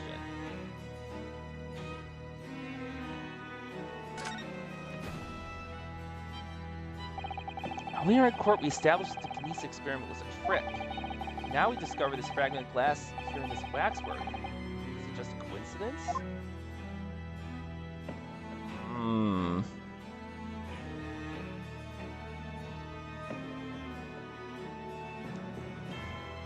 Guess that's it for that.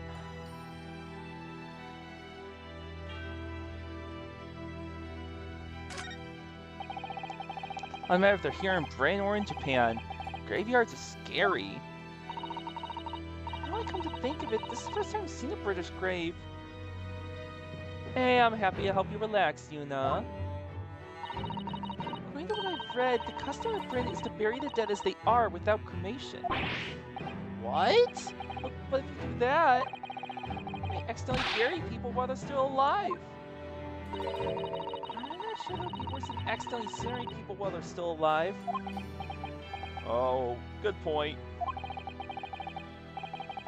I think we can both agree that it's best not to be still alive when our time comes then.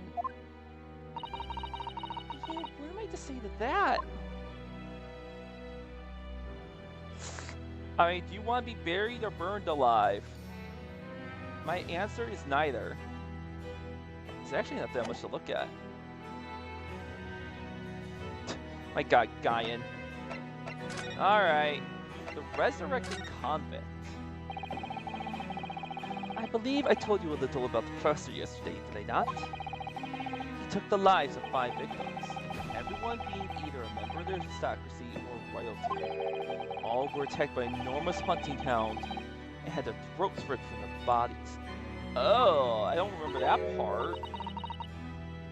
Oh gosh, enormous hound? How awful. Ripped their throats out. After taking the life of his fifth victim, the killer was apprehended. It was a case of unprecedented magnitude in Britain, you understand, accordingly. Oh, the collar! Maybe, yeah. What, Yuna? A bois? The professor was tried in a closed court. No members of the public were permitted. A closed court? You mean the professor's identity? As you surmised, my dear fellow, his identity was never made public. Oh. Naturally, he was found guilty and was summarily sentenced to death by hanging. I don't know. He was buried in the grave at Lowgate Cemetery, which adjoins the rear of the prison where he had been held. However, that was not the end of the affair. Huh? Oh. The very night that he was buried, the convicted man came back to life. Came back to life? He clawed his way out of the ground and emerged into the moonlit graveyard. The exhibit here depicts that very scene as described by the sole witness to those chilling events. So the professor never died. There was a witness? Of course, my dear fellow. It was none other than the young man in the white overcoat. So Drebber was the witness to watching the professor come back to life.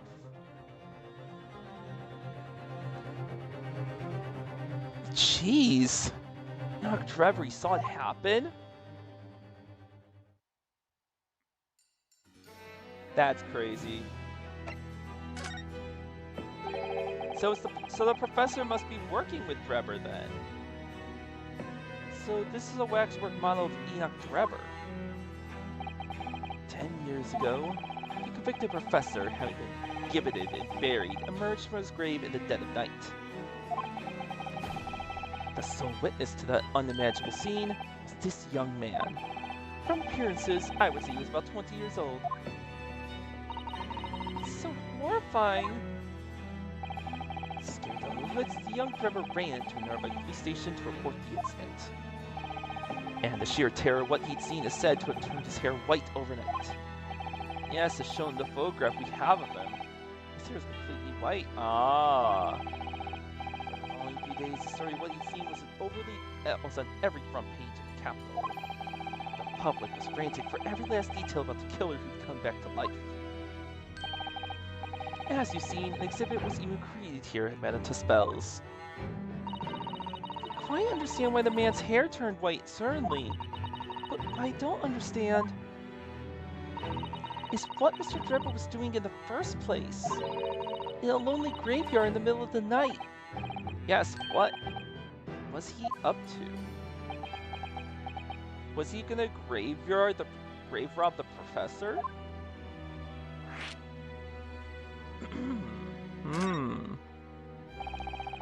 The professor's acts of terror threw London's upper classes into complete panic 10 years ago. It was a great scandal, one might say, at the very highest levels of society.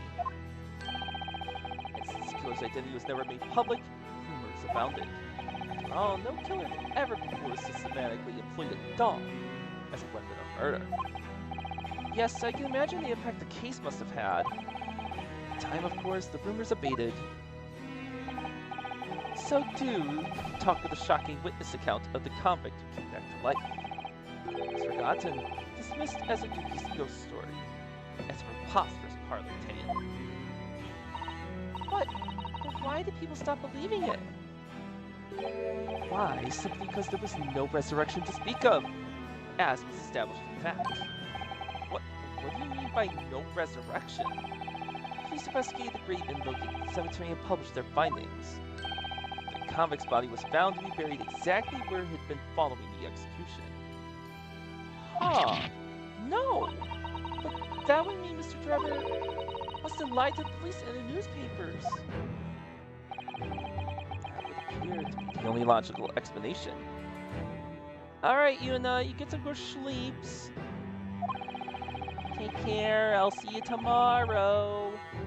Where I'm gonna attempt to do some mic fixing again. The young man subsequently vanished from society and nothing has been heard of him since. It's a rather striking, then, that he should resurface now, don't you think? Of course the victim murderer couldn't really have come back to life, that's not possible. But Trevor's hair is unusually white, and if that really did happen overnight as a result of shock, it's hard to believe the incident was an out-and-out lie. Huh. Ah! Gina! What the bleeding other? What have you gone and done? Gina, what are you doing here?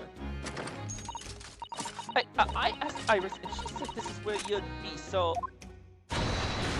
Gina! Gina! Not so loud in the museum! What is wrong with you, girl? Manage spells will have you take a position as a whack clerk.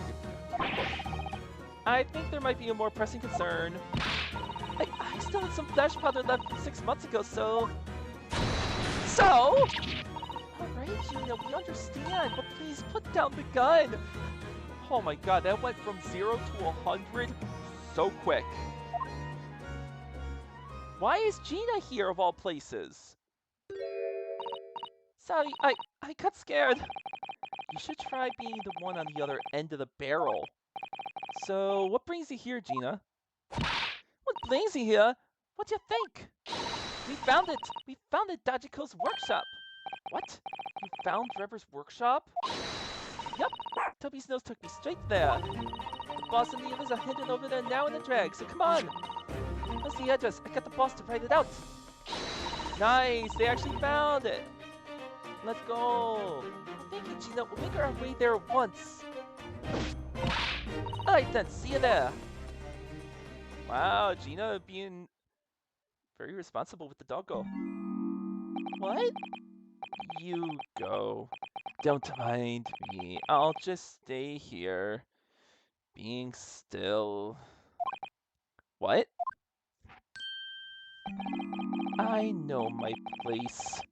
In the exhibit over there. Oh dear, someone is feeling sorry for himself. Are you okay? Let's go, Mr. Sholmes, you're coming. Your words hard to me, I must say. But if I were to shirk my duties here, Madam would have me pay monetary recompense. And Iris's dinner plate. Forget that, I'll pay for everything. There's not a moment to lose, my dear fellow. I shall hail a carriage at once. Of course, money.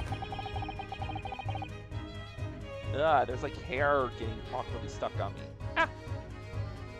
No offer to share the cost from Mr. Sholmes, then. I shall gladly pay half, Mr. Naruhodo. Thank you, Mr. Sato. Right, let's go. Alright, this is gonna be exciting. He has the same machine in here.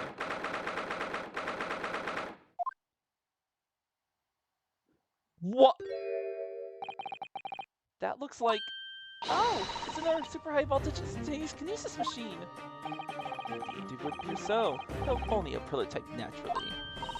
Ah, so you got to then. Gina, well done finding this place. In such little time. It really worked miracles. It's W, Mr. Miracle Worker. Yay, good doggo. I thought you lot would shut up before long. Hello, Inspector. That's one knitted brow. Are you okay? Looks like you're eating a lemon, not a bag of fish and chips. So, Inspector, is there any sign of the engineer? Goothix! How? You timed that nicely. Pat pat. Hope you're doing good. Good to see you again. Been too long. Sadly not. You didn't find a soul in here. Oh, what a shame. Well, thank you for letting us know about this place and giving us a chance to investigate. According to what Gina tells me, we only found the things to include that you lot turned up. I wouldn't want to say go to Paris with the depth of gratitude and pain now, would I? Thank you. Anyway, if you're hopping this around here, get cracking. Lord of Seeks and the present investigation team are on the way here as we speak. Then them again. As you got the picture by now? They don't take too kindly to lawyer types. Right. So then, my dear fellow, let's turn this place upside down whilst we have the chance. And you, Sholmes. Pardon? They take you less kindly to great detectives than you do to lawyers. Very droll, Gregson, very droll. You may consider me nothing more than an inconspicuous waxwork model. Alright then, let's see what we can find in here. Let's go. Investigation time! We got a trophy. Ah. I pat you, good Dixie, stop slimming. Ah, this appears to be the most interesting, yes, most interesting indeed, wouldn't you say? It's an impressive looking back massager, that's for sure. What? No doubt that you've hit your shoulders a few times with that, your aches and pains would soon go away. Boy. It's a Royal Society trophy for excellence in science. Young scientists could wish for no higher honor. Ah. Would you like a massage? No, I'm fine, thank you. Can I get a massage from someone? I had no idea it was such a grand thing. I think it's becoming increasingly clear that there's much more to this Mr. Enoch Drebber than conjuring tricks. Couldn't agree more, my dear madam. And how about you, Mr. Naruhodo? Wouldn't you like to take it with you? For your tired shoulders, of course. He's not going to let that go, is he? It's curious, though, isn't it? We expect such an important trophy to be proudly on display somewhere, not haphazardly cast aside. English gentlemen can be quite a mystery at times. So was Drebber actually a scientist? Like, he wasn't faking it at all? Also, I'm opening my window. It's getting hot in here. Where you go, Naomi? You made it so hot in my room. I mean, what?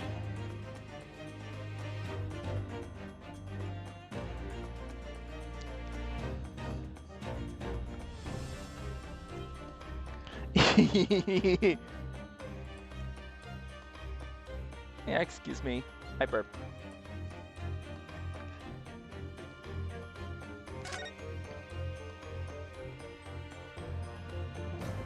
Let's see what we got. What on earth is this? An aeroplane, Mr. Naruhodo?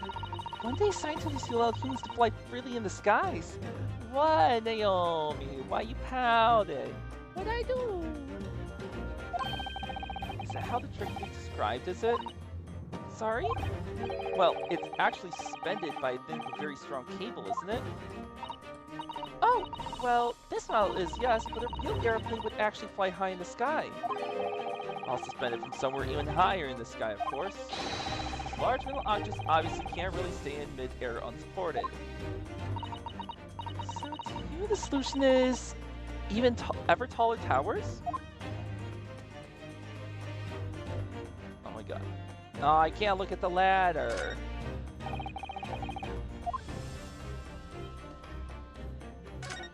Alright, maybe I can from here? No. Oh, arrows! This is European-style quiver of arrows with steel bolts inside. Oh, do you suppose... Crossbow bolts, these. And just the right size for the bow you lot turned up at the expedition grounds. In other words... Yup. That's more evidence to support your theory. It all goes to show that Drebber was the one pulling the strings behind the scenes of the whole scam. Nice! We got conclusive... or we got supporting evidence. We now know it's Drebber's.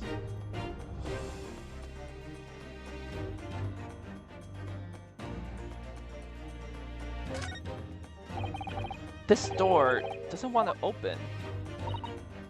Yeah, it looks like it's got a pretty hefty lock on it. The specialist locksmith's on his way over from the yard, so hands off till he gets here. With permission, Inspector, I could have the lock open in less than a minute. Well, you don't have permission, and no one's giving it to you. Pearson looked as though he really enjoyed that. Well, there's no sign of anybody on the other side. No, Trevor must have fled the first sign of danger. Damn.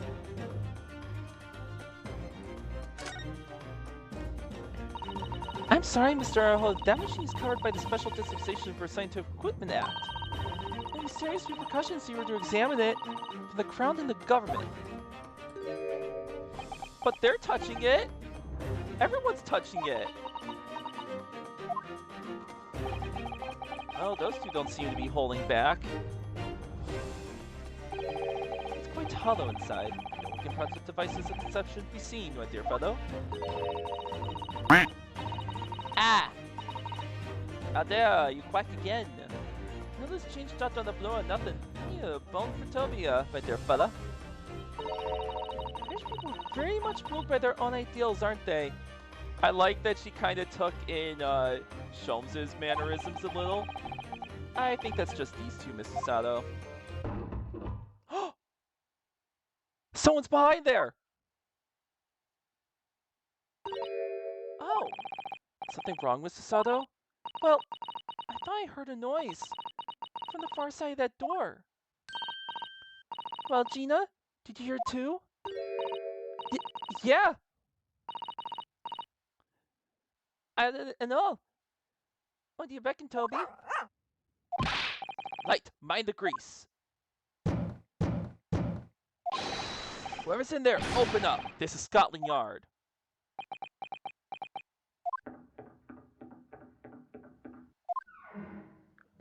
He ran away! Oh my! Someone is in there! Ah, this rotten, bleeding lock! My dear Gregson, as I said only minutes ago. If only it were countenanced. I can unlock that door in less than a minute. It's important, he's there. Fine, I'll take the rap for it. Just get us through that blasted door. There! We entered it. What?! Confused minutes with seconds, I think. That was so quick! Time is of the essence, I feel. What are we waiting for? Nothing for it, I suppose. This is an emergency. I missed a spade! Strong possibility that beyond a door is the engineer you all seek. Prepare for action, my dear fellow. Yes! Oh shit.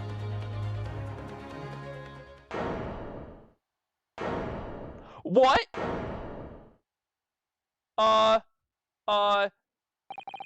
What? What's happened in here?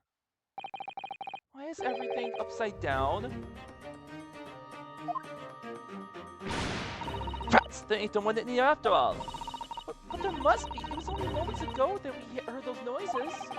Maybe that was the sound of Trevor running away. There's only one door into this room. No windows that could afford an escape route. The skylights are too high. Why are there footprints on there? What's that up there? Are they footprints on the ceiling? Blow me. What have we here then?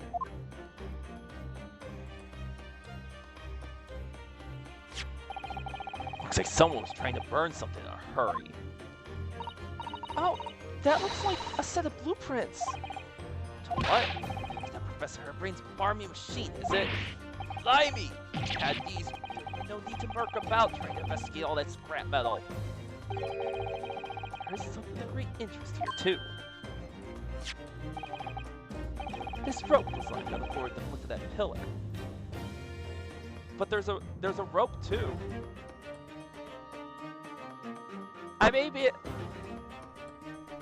in detective mode right now, Clappy. You shush. Attorney mode is tomorrow. Or the next stream of this game. Ah, good to see ya.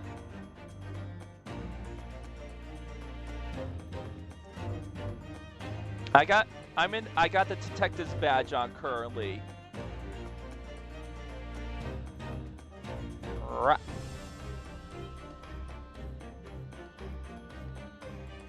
Okay, a rope?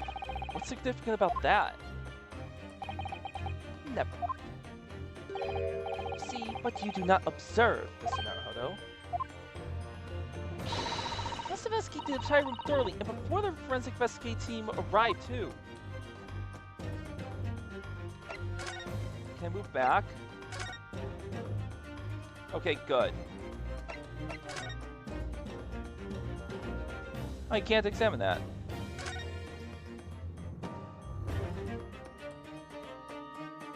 Okay. Oh, there really was the... So Sholmes managed to open that door in almost no time at all. Wait, proof? What? I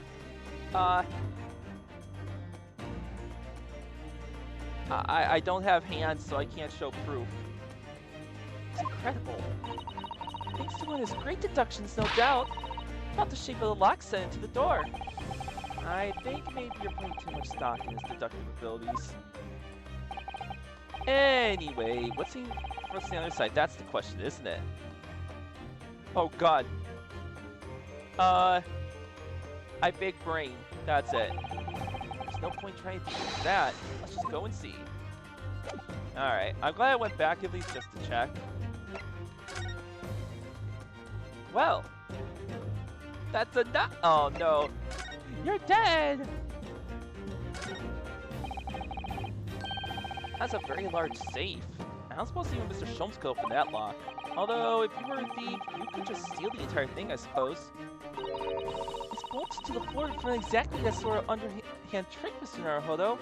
Oh, Naomi, the thing's bolted down. I don't think it rotates. Well then, you could just steal the floor as well, I suppose. I'm sorry, but you really aren't making any sense at all. Anyway, I think we agree that whatever's inside must be very important. I like the theory, but I think it's just to confuse everybody. Rotating room is cool, yes. That's a really lovely model. It just looks like a real flying balloon. He's probably staying aloft on the same principles of full-size balloon using gas. Flying balloon? It does have the hallmarks of that amazing deception at the greatest edition, doesn't it? Could it be that the whole thing was planned here in this very workshop? Oh. Maybe. What about the footprints? Not denying it, is there? They're footprints. Yes, it would appear so. And I simply can't imagine how they came to be there. Isn't there a Susato shoot up or something? Like a Susato takedown, I mean. I'm no Wonder Woman, Mr. Naruhodo.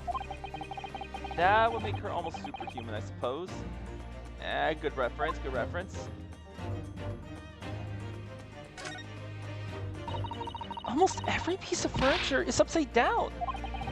Mr. Shone's suite isn't ever in this much of a mess. You're in no position to comment on mess, Mr. Naruhodo. And I suppose not quite the same thing, is it? I mean, it's not messy in here per se, it's that everything is literally upside down.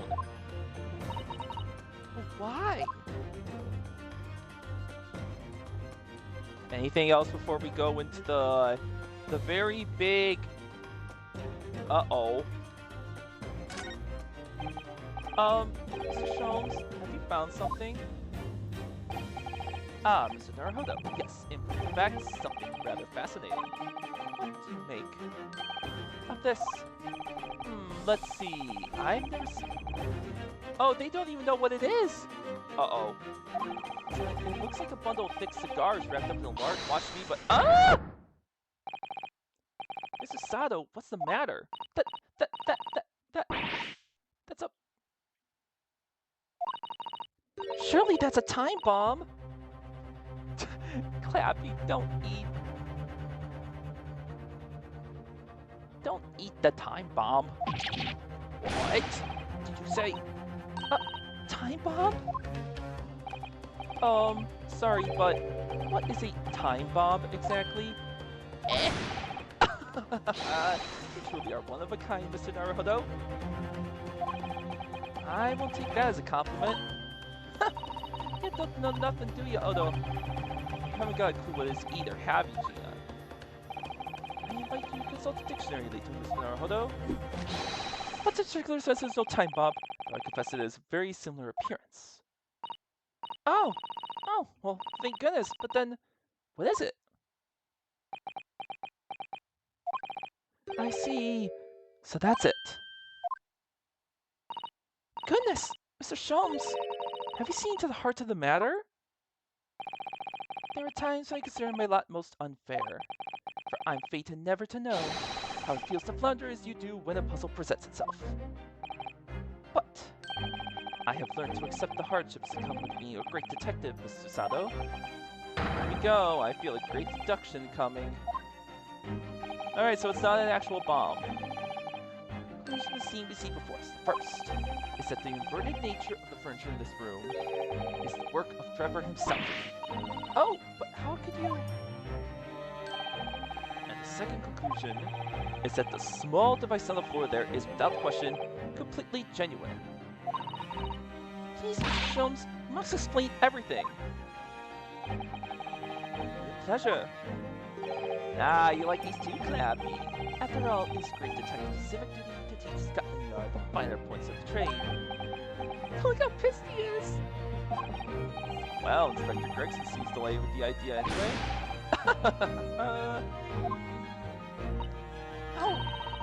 The inspector's glare with such fortitude there, Mr. Sholmes. Yeah, they're awesome. Well done. You're too kind, my dear madam. I hereby dedicate this great deduction to you. Kindly stand just there, Mr. Sato. Oh, yes, I'd be delighted. So, shall we begin? Once again, Sherlock Sholmes is proud to present his logic and reasoning spectacular. I mean, one small fix definitely changes his thinking, but he's on the right track every time. Lift furniture. She's so excited to be the subject. In pain, it's plain to see that this room is in complete disarray. The bed, the table and chairs, the lamp, everything is upside down. Almost as if every item we had until recently been happily positioned on the ceiling, or falling straight down onto the floor. Oh, that's not what I was thinking. Every item in the room is on the ceiling? Are you suggesting that? Indeed, the key here is gravity. It appears the technology has at last succeeded in freeing them from this great pull of the Earth. But the gravity of this room was reversed and then suddenly restored to normality. Goodness! Inverted furniture clearly reveals the truth about that part gravity played its whole business. So not necessarily the furniture. But gravity does have something to do with it. Oh no. Maybe, yeah.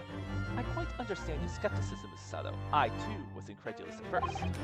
However, my conviction in my analysis was cemented when I observed this... an anti-gravity device, almost identical to one that featured in a dream of mine only the other day, in fact. But what? Then why does it have a clock on it? Most relevant question indeed. That is a timing device that controls when the gravity direction will switch. That error was clearly a requirement for the engineer to be able to restore normal gravity automatically. The commotion we heard earlier from the other side of the door was the moment that restoration occurred.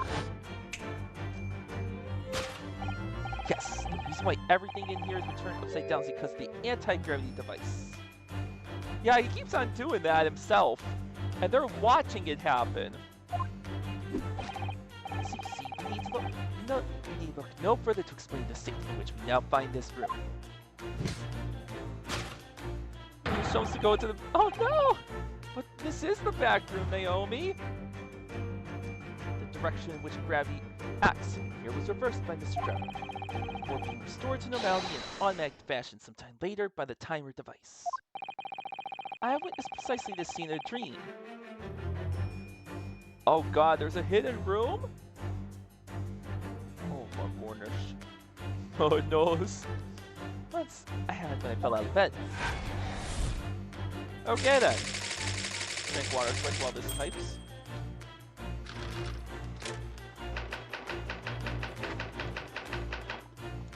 Then where's the engineer? I mean, there's footprints on the ceiling.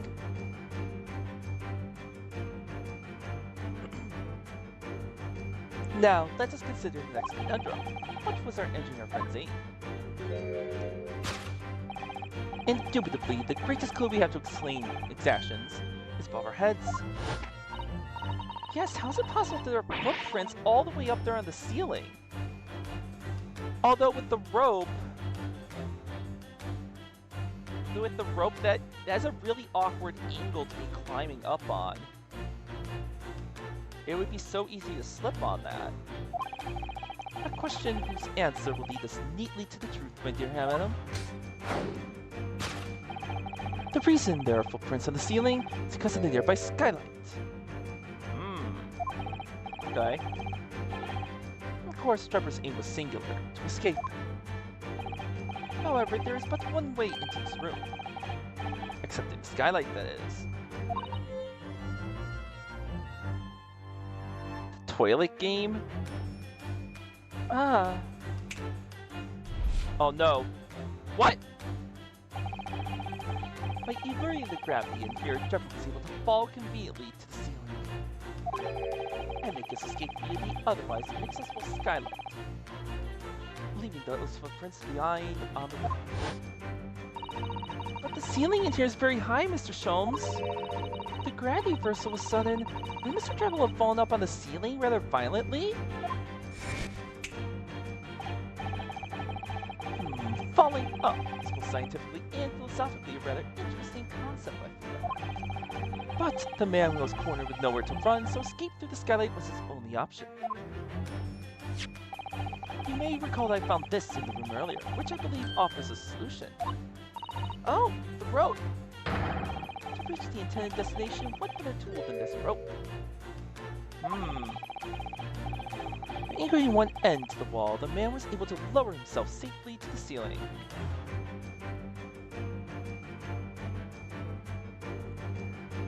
Ah, okay.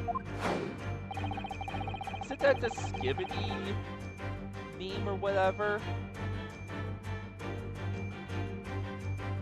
That's the only thing I could think of, which explains how Trevor was able to escape this room before our revival.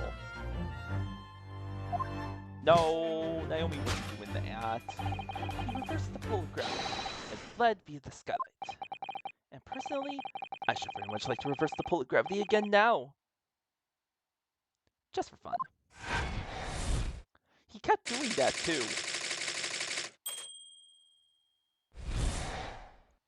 Oh, okay, yeah, I never heard of that then.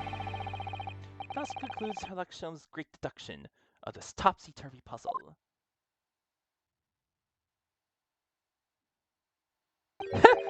Gregson! Gina's not paying attention. Susato is pleased. She's completely spellbound. Mr. Sholmes, there's just one thing that troubles me. I would expect nothing less. You're destined to be troubled by just one thing for the rest of your life. Horror comedy? The thing is such a thing actually possible? An anti-gravity device, I mean. Not yet, at least. I would say that with man's current scientific knowledge at the turn of the 20th century, it's no more possible than instantaneous kinesis. You just admitted that your theory's wrong. Your whole deduction hinges on it. Ah, but my dear fellow, you have eliminated the impossible. Whatever remains must be the truth. However improbable it may seem. Sounds like it. It's a marvelous line, would you agree? One of my more enduring pearls of wisdom. I recall the exact phrasing. My original was clumsy. Yes, I have a feeling I've read in something Mrs. Sato lent me once. Objection! Objection! Actually, there is one other thing, Mr. Sholmes. Ah, the spell's broken at last. The rope you found was on the floor, wasn't it? Indeed it was, in lonely coils near the wall. But if Mr. Trevor used it to escape in the way you described, wouldn't it still be tied to the wall? Oh no. Mysteries inevitably unravel in the end, as I think you'll find due ropes. And as evidence of such, you only look at the mystery faced in this room, now skillfully unraveled. That argument is as circular as the coils of rope. Perhaps we might need to give Mr. Sholmes the usual little helping hand. In terms of minor corrections and great deductions, detective's great deduction will lead us to the truth. Yes, you're right. Now we must do it quickly before Enoch Trevor gets too far away. If you're ready, then let us resume. Herlock Sholmes' logic and reasoning spectacular. Pot duel. Smack him and tell him he's wrong as shit. Wow! Wild. It's plain to see that this room is in complete disarray. The bed, the table and chairs, the lab, everything is upside down. Almost as if every eye in the room had until recently been aptly positioned at the ceiling, before falling straight down onto the floor. Every eye in the room is on the ceiling? Are you suggesting that? Indeed, the key here. Oh no, magic! Is gravity. It would appear that technology has at last succeeded in freeing us from the great pull of the Earth. He's a magician! The gravity of this room was reversed and then suddenly restored to no matter. Goodness! The inverted furniture clearly reveals the truth about the part gravity played in this whole business.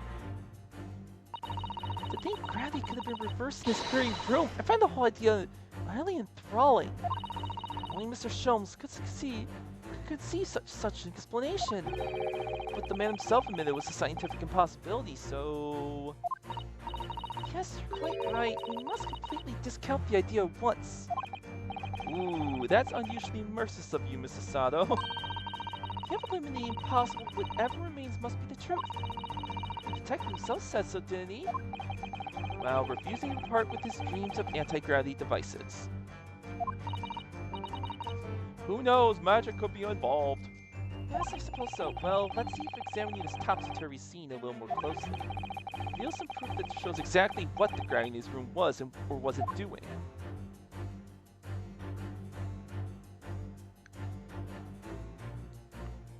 I assume it's the safe, right? Ah, look, Mrs. Sato. When everything seems to be upside down in here, this safe is conspicuously the right way up. Yes, that's true, but look more closely at the safe's feet. Ah, that's not a very large bolt fixing it to the floor. Think before you speak, that's what you wanted to say, isn't it? Really put my food in my mouth there. I certainly didn't say that. Wait, read it again?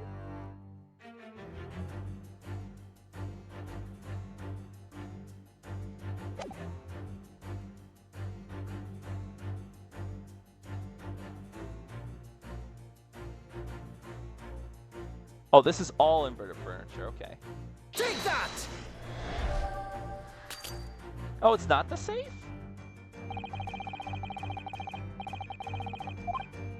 So, reversal of gravity can't be the reason to save this room.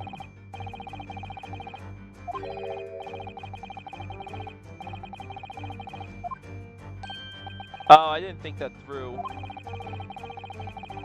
This kind of conclusion. Good deduction is no mean feat. Can we at least make jokes at my expense funny?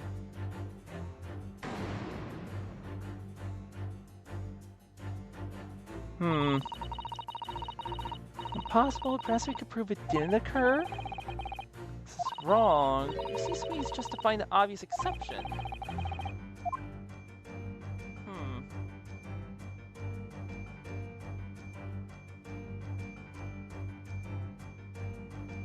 Oh!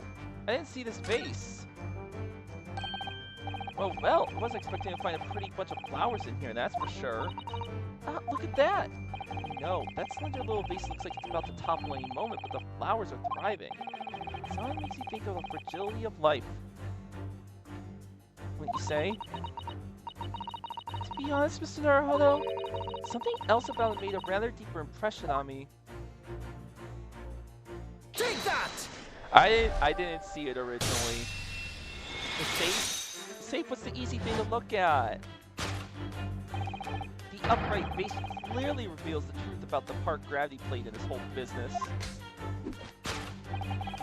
My word, Mr. Naruhodo, you surpassed yourself. I need to turn my argument on his head. Trying to impress your assistant here, perhaps? No one is trying to steal your spotlight here, Mr. Sholmes. Trust me. As you rightly say, though it appears at first glance that all the furniture in the room is upside down. This unassuming slender vase is standing keenly to attention. And unlike the large safe, there's nothing affixing it to the floor. And it's the exception that breaks the rule. In short, as much as it pains me, the gravity in this room was never interrupted at all. My deepest sympathies for your loss. Oh, poor Mr. Sholmes. But the show must go on, so let's continue our deductions. I love... True, he did have a spotlight. I like how quickly he fixed himself to continue this. Wait, if we sit here long enough, can it just go all the way to the ceiling? I think it actually would.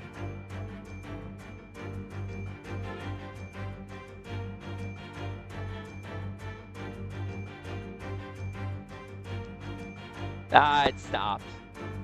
Now that we know this contrivance is not in fact an anti-gravity device, there remains but one other possibility. You don't say. Someone deliberately turned over every piece of furniture in here. Which might sound obvious, but there's one mystery very much unsolved. Namely, why would anyone choose to do that? Right, and naturally there is an explanation. Yes, the reason why everything in here is turned upside down is because of the anti-gravity device. He's absolutely determined that this device must have something to do with it, isn't he? I'm afraid the lurid, exciting scientific explanation is too strong. Well, there's no doubt that somebody did this. Somebody turned all this furniture over. So whoever it was must have had a reason. I'm afraid nothing comes to mind at all, though. Well, let's look around and see if the answer presents itself. Oh!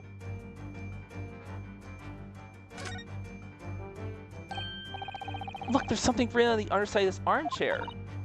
Oh yes, safe 432582. Safe as in safe and secure? It's a secure lockable box, I think. Admittedly, more likely. Well, there is a large safe bolted to the floor on the other side of the room, so yes. You mean this number would let us open it? I wonder why it's written here, though. Take that! Wouldn't that mean there was somebody robbing the place instead? Yes, the reason why everything in here has been turned upside down is because of the safe combination. Precisely. I believe, Mr. Naruto, that you had a very similar experience once, did you not? Yes, last year. I bought a lottery ticket and noted the ticket number down the inside cover of a book just in case. Yeah, it's not, which is very suspicious. That's it. People are forgetful souls at heart and always make a written note of important information. Just keeping the ticket itself safe would be more sensible, I think. And what, pray, happened next, Mr. Naruto? When the day of the draw came round, I forgot which book I'd written the number in and had to turn my room upside down to find it. That's it. For people are forgetful souls at heart and always forget where they've noted things down. How do you always know things in the same place? I actually won the second prize, you know. I can remember which magazine I slipped the ticket into, so I had to turn my room aside. Thank you, Mr. Naruto, but I believe I proved my point now. Which is that a very similar scenario is clearly unfolded in this room. Guyan, why? Finding himself requiring access to the safe, the occupant of this room needed the combination code. Remember that he'd written it on the other side of a piece of furniture, but forgot which one, leading to the state in which we now find the room. Yes, Mr. Trevor overturned all the furniture in here in a desperate hurry to locate the combination code that would unlock the safe. Okay. It's a safe code. Got it.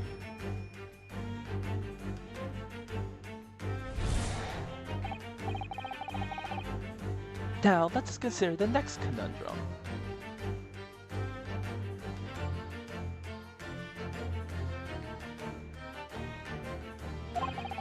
What was our engineer friend's aim? Indubitably, the greatest clue we have to explain his actions is above our heads. Yes, how is it possible there are footprints all the way up there in the ceiling? Yeah, they did good music. Question's answer will lead us neatly to the truth, dear madam. The reason there are footprints on the ceiling is because of the nearby skylight. Well, now it's not. When she's direction of gravity can't explain it, then how did those footprints get there? True. Yes, I feel as though that particular mystery is just becoming even harder to solve. I can't think of any ways to explain it at all. Ooh, life was so much simpler in those halcyon days when gravity could be reversed. Just minutes ago, and those halcyon days never existed in the first place. Well, I suppose we'll simply put our faith in Mr. Sholmes and observe the area in more detail. Putting our faith in Mr. Sholmes is what gets us into these situations in the first place. Oh! Why is there a shoe on the balloon?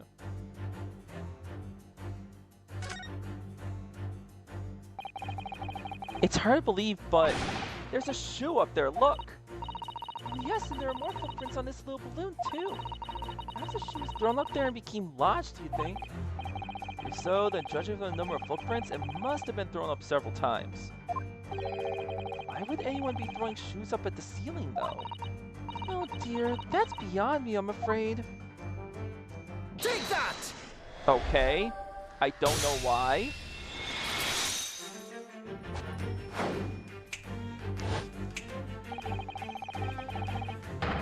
Shom's about to be defeated. No, we don't need more of those jokes. The reason there are footprints on the ceiling is because of the nearby shoe. And on closer inspection, there are clearly footprints all over the balloon as well. In other words, the aim was never the skylight at all, but the balloon.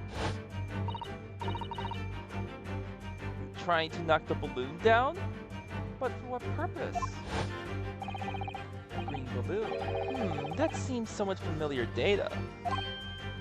Ah! Oh, was he trying to reenact the experiment? There's a piece of a green balloon's envelope that Mr. Naruhodo and Iris found at the scene. And inside the green balloon that Mr. Gotts claims he saw above the stage when the incident occurred, was the second birdcage, the crux of the whole instantaneous kinesis deception. You mean to say, I assume the balloon in here is a model of the one used on the day. There's a strong possibility something may be concealed inside it. Something our absconder was desperate to retrieve before making a hasty getaway. Oh, we didn't get it. But the balloon's out of reach. Hence, my resort to projectile, namely the shoe. Ah! Most probably, Trevor intended to tear a hole in the envelope by sealing it with the shoe. However, his efforts were thwarted when the shoe itself became a prisoner of those lofty heights. Oh dear, we desperately need to examine that balloon. Maybe there was some way we could see inside. You may recall that I found this earlier, which I believe offers a solution. Oh, the rope! To reach the intended destination, what better tool than this rope? The context does change. Mr. Sholmes has managed to bring the deduction back to the rope. Alright, I have to admit, that was clever. So we just throw the rope up to the balloon and then pull it down to us on the ground. Which is much easier said than done, I feel. And could take us a very long time as well. True, perhaps we need a more certified method. In fact, we already have one, of course, don't we? Oh, crossbow. Take that!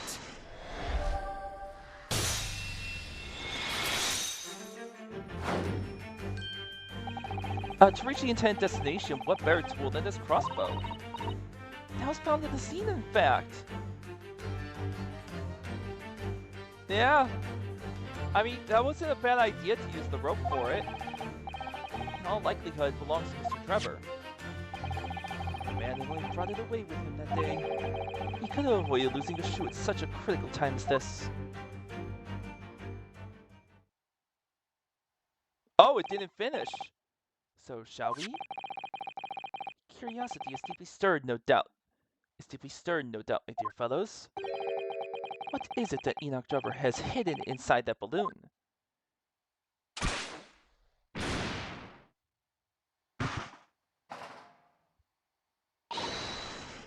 Ah! What the? Oh, it's the missing head. So Trevor was the thief. A waxwork? It is. A waxwork head inside a metal mask. Gaia! Ah! Let me put the booba back on. Hold on. There you go.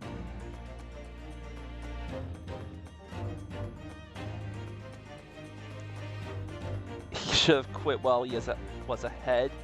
A man that's shut tight and fastened with a string is quite impenetrable. You can't see the face inside, that means. Just a moment, this is the head of a waxwork model? Does that mean... Oh, goodness!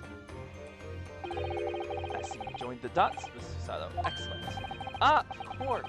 I have this waxwork model. The case of the abducted Madam Dispel's model that you largely solved. There's only the head of the killer that was still missing. It was. I believe Madame Dispels will now have to settle for a sizable account with me. This, as you have now surmised, is the head of the infamous professor. But why is the professor's head completely unseen? Yes, but why is it here? This conclusively confirms my suspicions. The man responsible for stealing a professor from Manager's spells and returning it to Sun's head earlier today was none other than Enoch Drebber. Oh yeah, there's some great scenes so far in this game. In this in the Ace Attorney 2. I mean, it's incredible. Professor Harebrain's case and the wax reduction they're inextricably linked by Enoch Drebber's workshop. There we go. Can we check the safe if there's anything else in there? Oh, we're back to this. Well, it appears our logical pleasure cruise has come to an end, my dear fellows. All that remains is, yes, to speak with the architect of this adventure. The architect? You mean Mr. Drebber? Yeah, he couldn't have left. Quite possible he escaped via one of the skylights. Obviously, the man must still be here in this room. What? Well, this location should be abundantly clear. If you seem reflect on the journey we made together during this deduction, is he inside the safe? Drebber is right here somewhere in this room? So, Mr. Sholmes, Mr. Naruhodo, will you do the honors? Yes, of course. This hiding place must be the... Has to be the safe.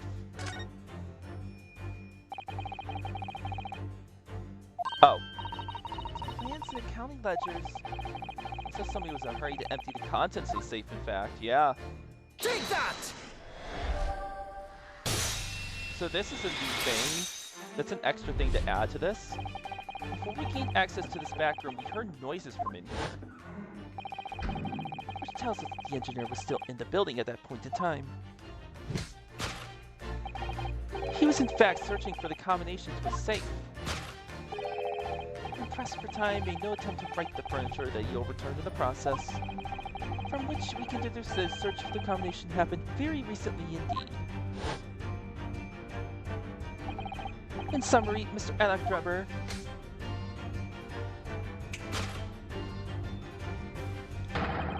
is at this very moment inside the safe. Thus concludes Selection great deduction of this topsy-turvy puzzle. Hey, sometimes just a couple small things completely change the meaning.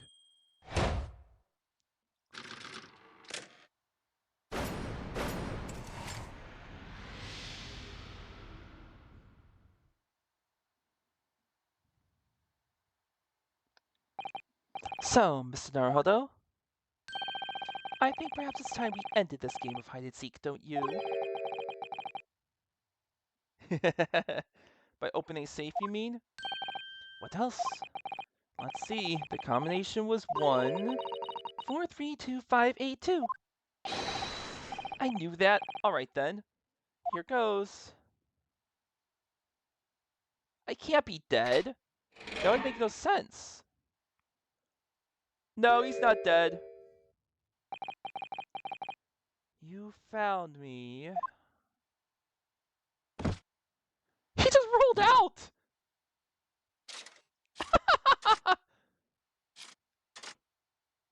What the hell? He's like a rope. He's acting like a robot.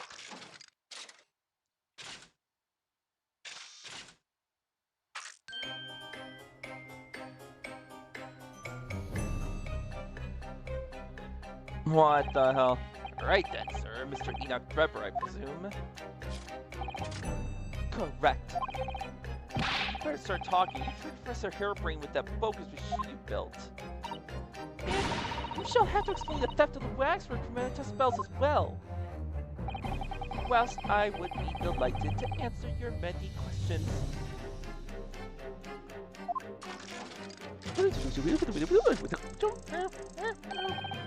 Personally, I would advise that you deactivate my little parcel first. Deactivate? your parcel? I refer, of course, to the time bomb. I left it in a most prominent position. Ah! Ha ha ha. I see. Stunned silence. Wait, it actually is a real bomb? You're all gearing up to die with me then? No!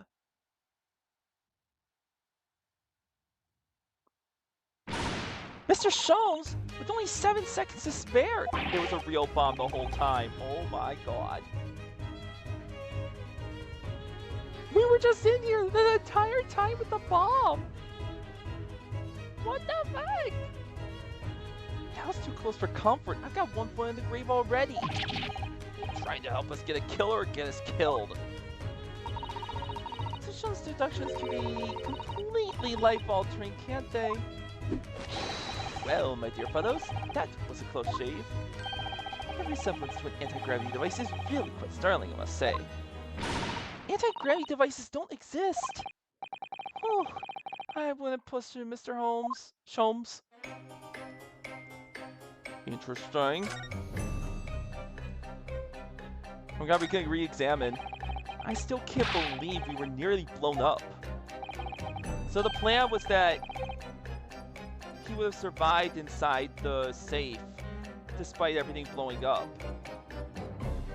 What was that sideways glance, Ada, Mr. Naruto? I thought that the deducing meaning from the movement of people's eyes was your specialty, Mr. Sholmes. Never mind that now. Let's see what Mr. Trevor has to say for himself. Oh, I can't look at anything. Alright. Yeah. Understandable, classy, understandable. What happened here? What on earth happened in here? You found me, haven't you?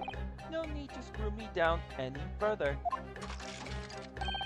Everything in here is precisely what it seems. Yeah, we'll be giving it a thorough going over. Don't you worry, Trevor. What fails to click with me is how you were able to locate my workshop. That I was not expecting. When I heard whistling from the other room, I knew it was time to bolt. Whistling? Ah, that would have been me. Oh! For some reason, I will be fine better today.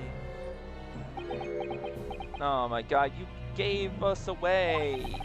No words, just tightly squeezed chips.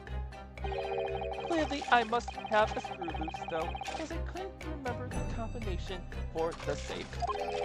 And another one loose, as I couldn't remember on which piece of furniture I'd written it down. I also found a rope over by the wall. Yes, I had to exit through the skylight, but sadly, the rope was too short.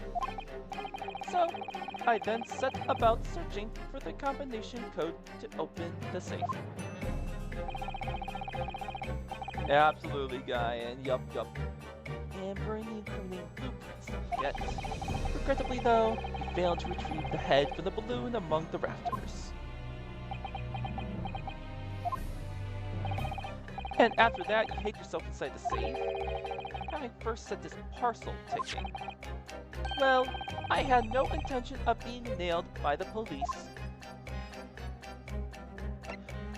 It's a very complex hand, I'll give him that. Time bomb.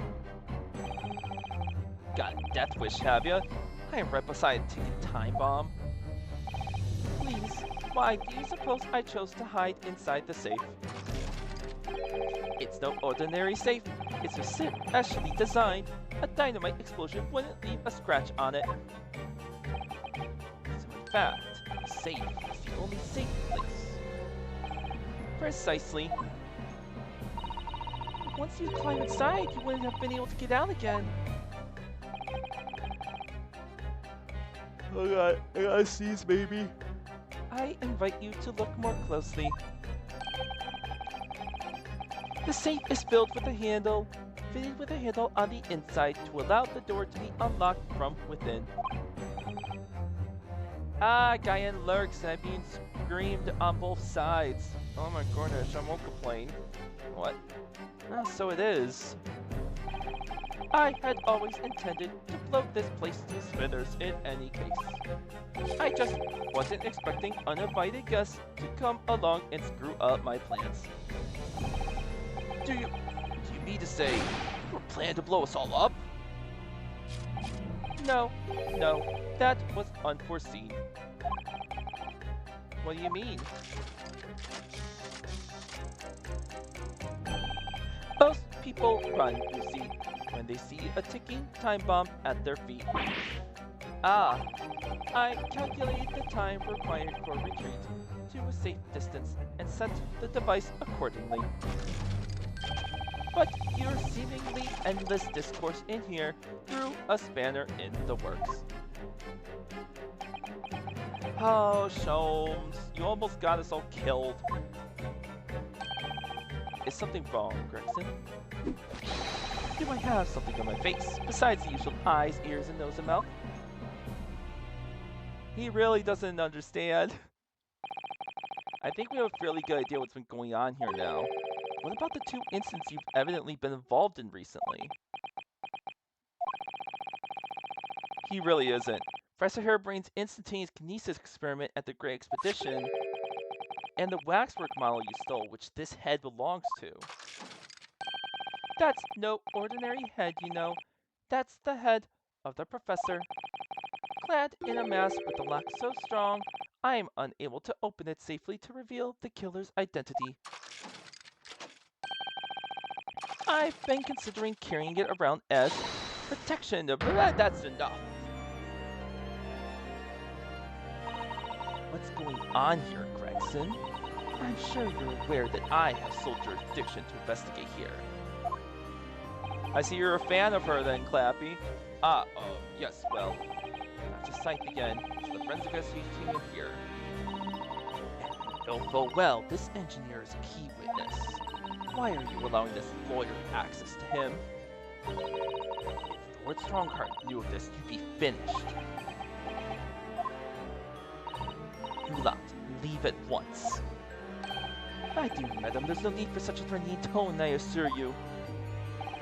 After all, that's no way to greet an old acquaintance, is it, Dr. Scythe?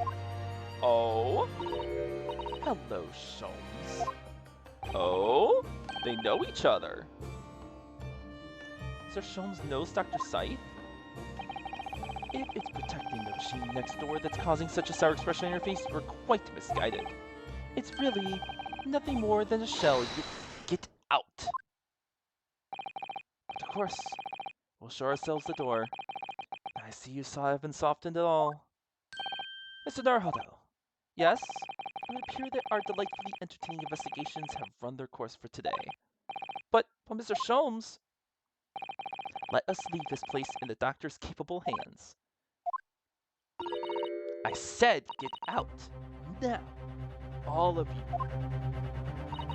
Your presence here is not required either, Gregson. Understood.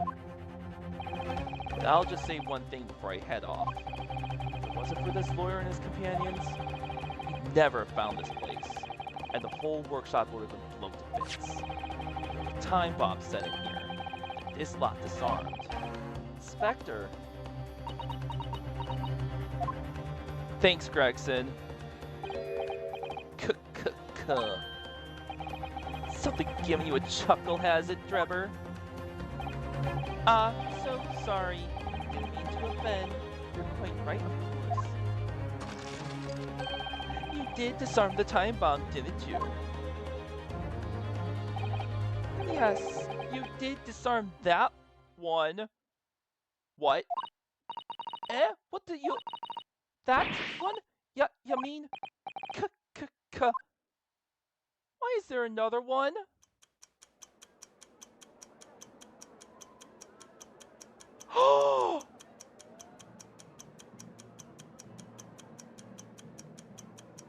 Oh no!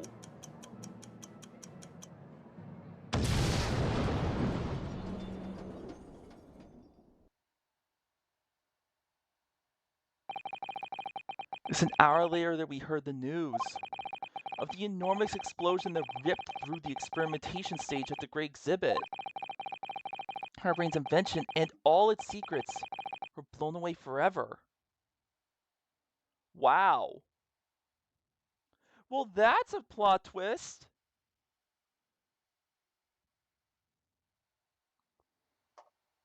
There's no way anyone would have been able to figure that out. All right, well.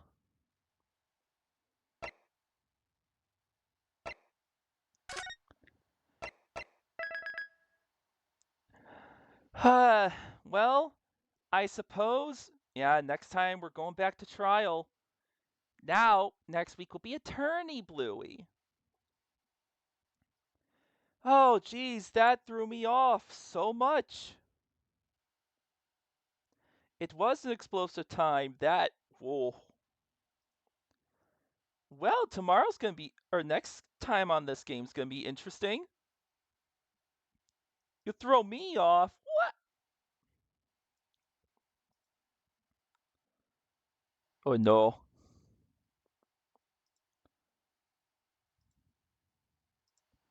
Concern. Yeah.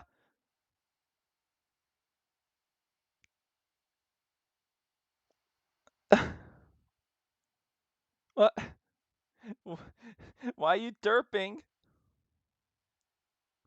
Huh? I'm concerned. I'm scared, folks. I'm gonna have to end stream quick. Not super quick, but I am ending stream because next time will be the trial. So I'm gonna leave it at that. I do think for people coming in, good to see Beans I haven't seen in a while. There was a word I got wrong? Was it were you trying to say I'll throw you on? Throw me on what?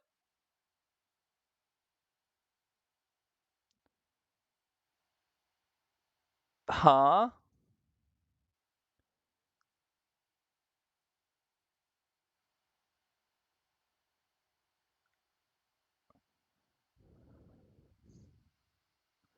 I'm confused.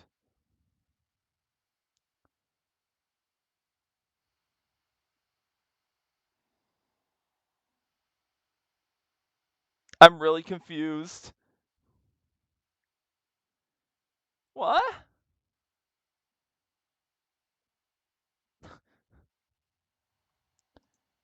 I'm lost. Help. Ah!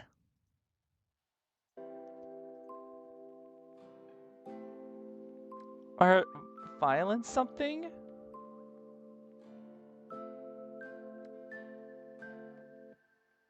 Oh. I'm not gonna say it. I think I get it.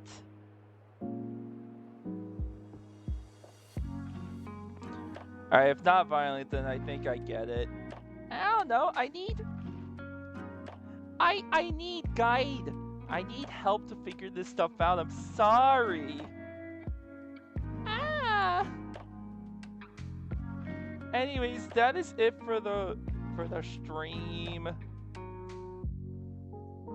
Time to get some rest, and we'll do Resident Evil 2 tomorrow.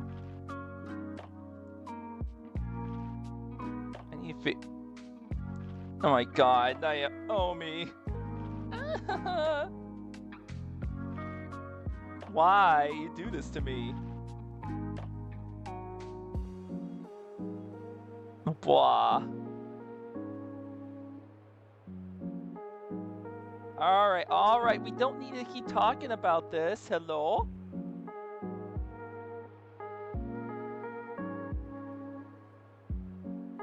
Alright, can we stop? I hate this. I'm gonna go rate Shocks. If you want to get hungry, go see Shocks.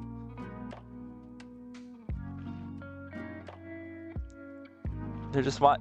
It's Tuesday, so go give the pineapple tiger some love. I'll be back tomorrow. I'm gonna look into stuff I could do for my mic. We'll see if I fix it tomorrow. Thank you all for being here, and I hope to see you soon.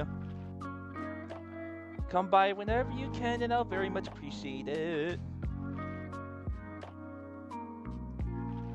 So take care. Love you all. Sleep well. No blowing people up or doing other things to me.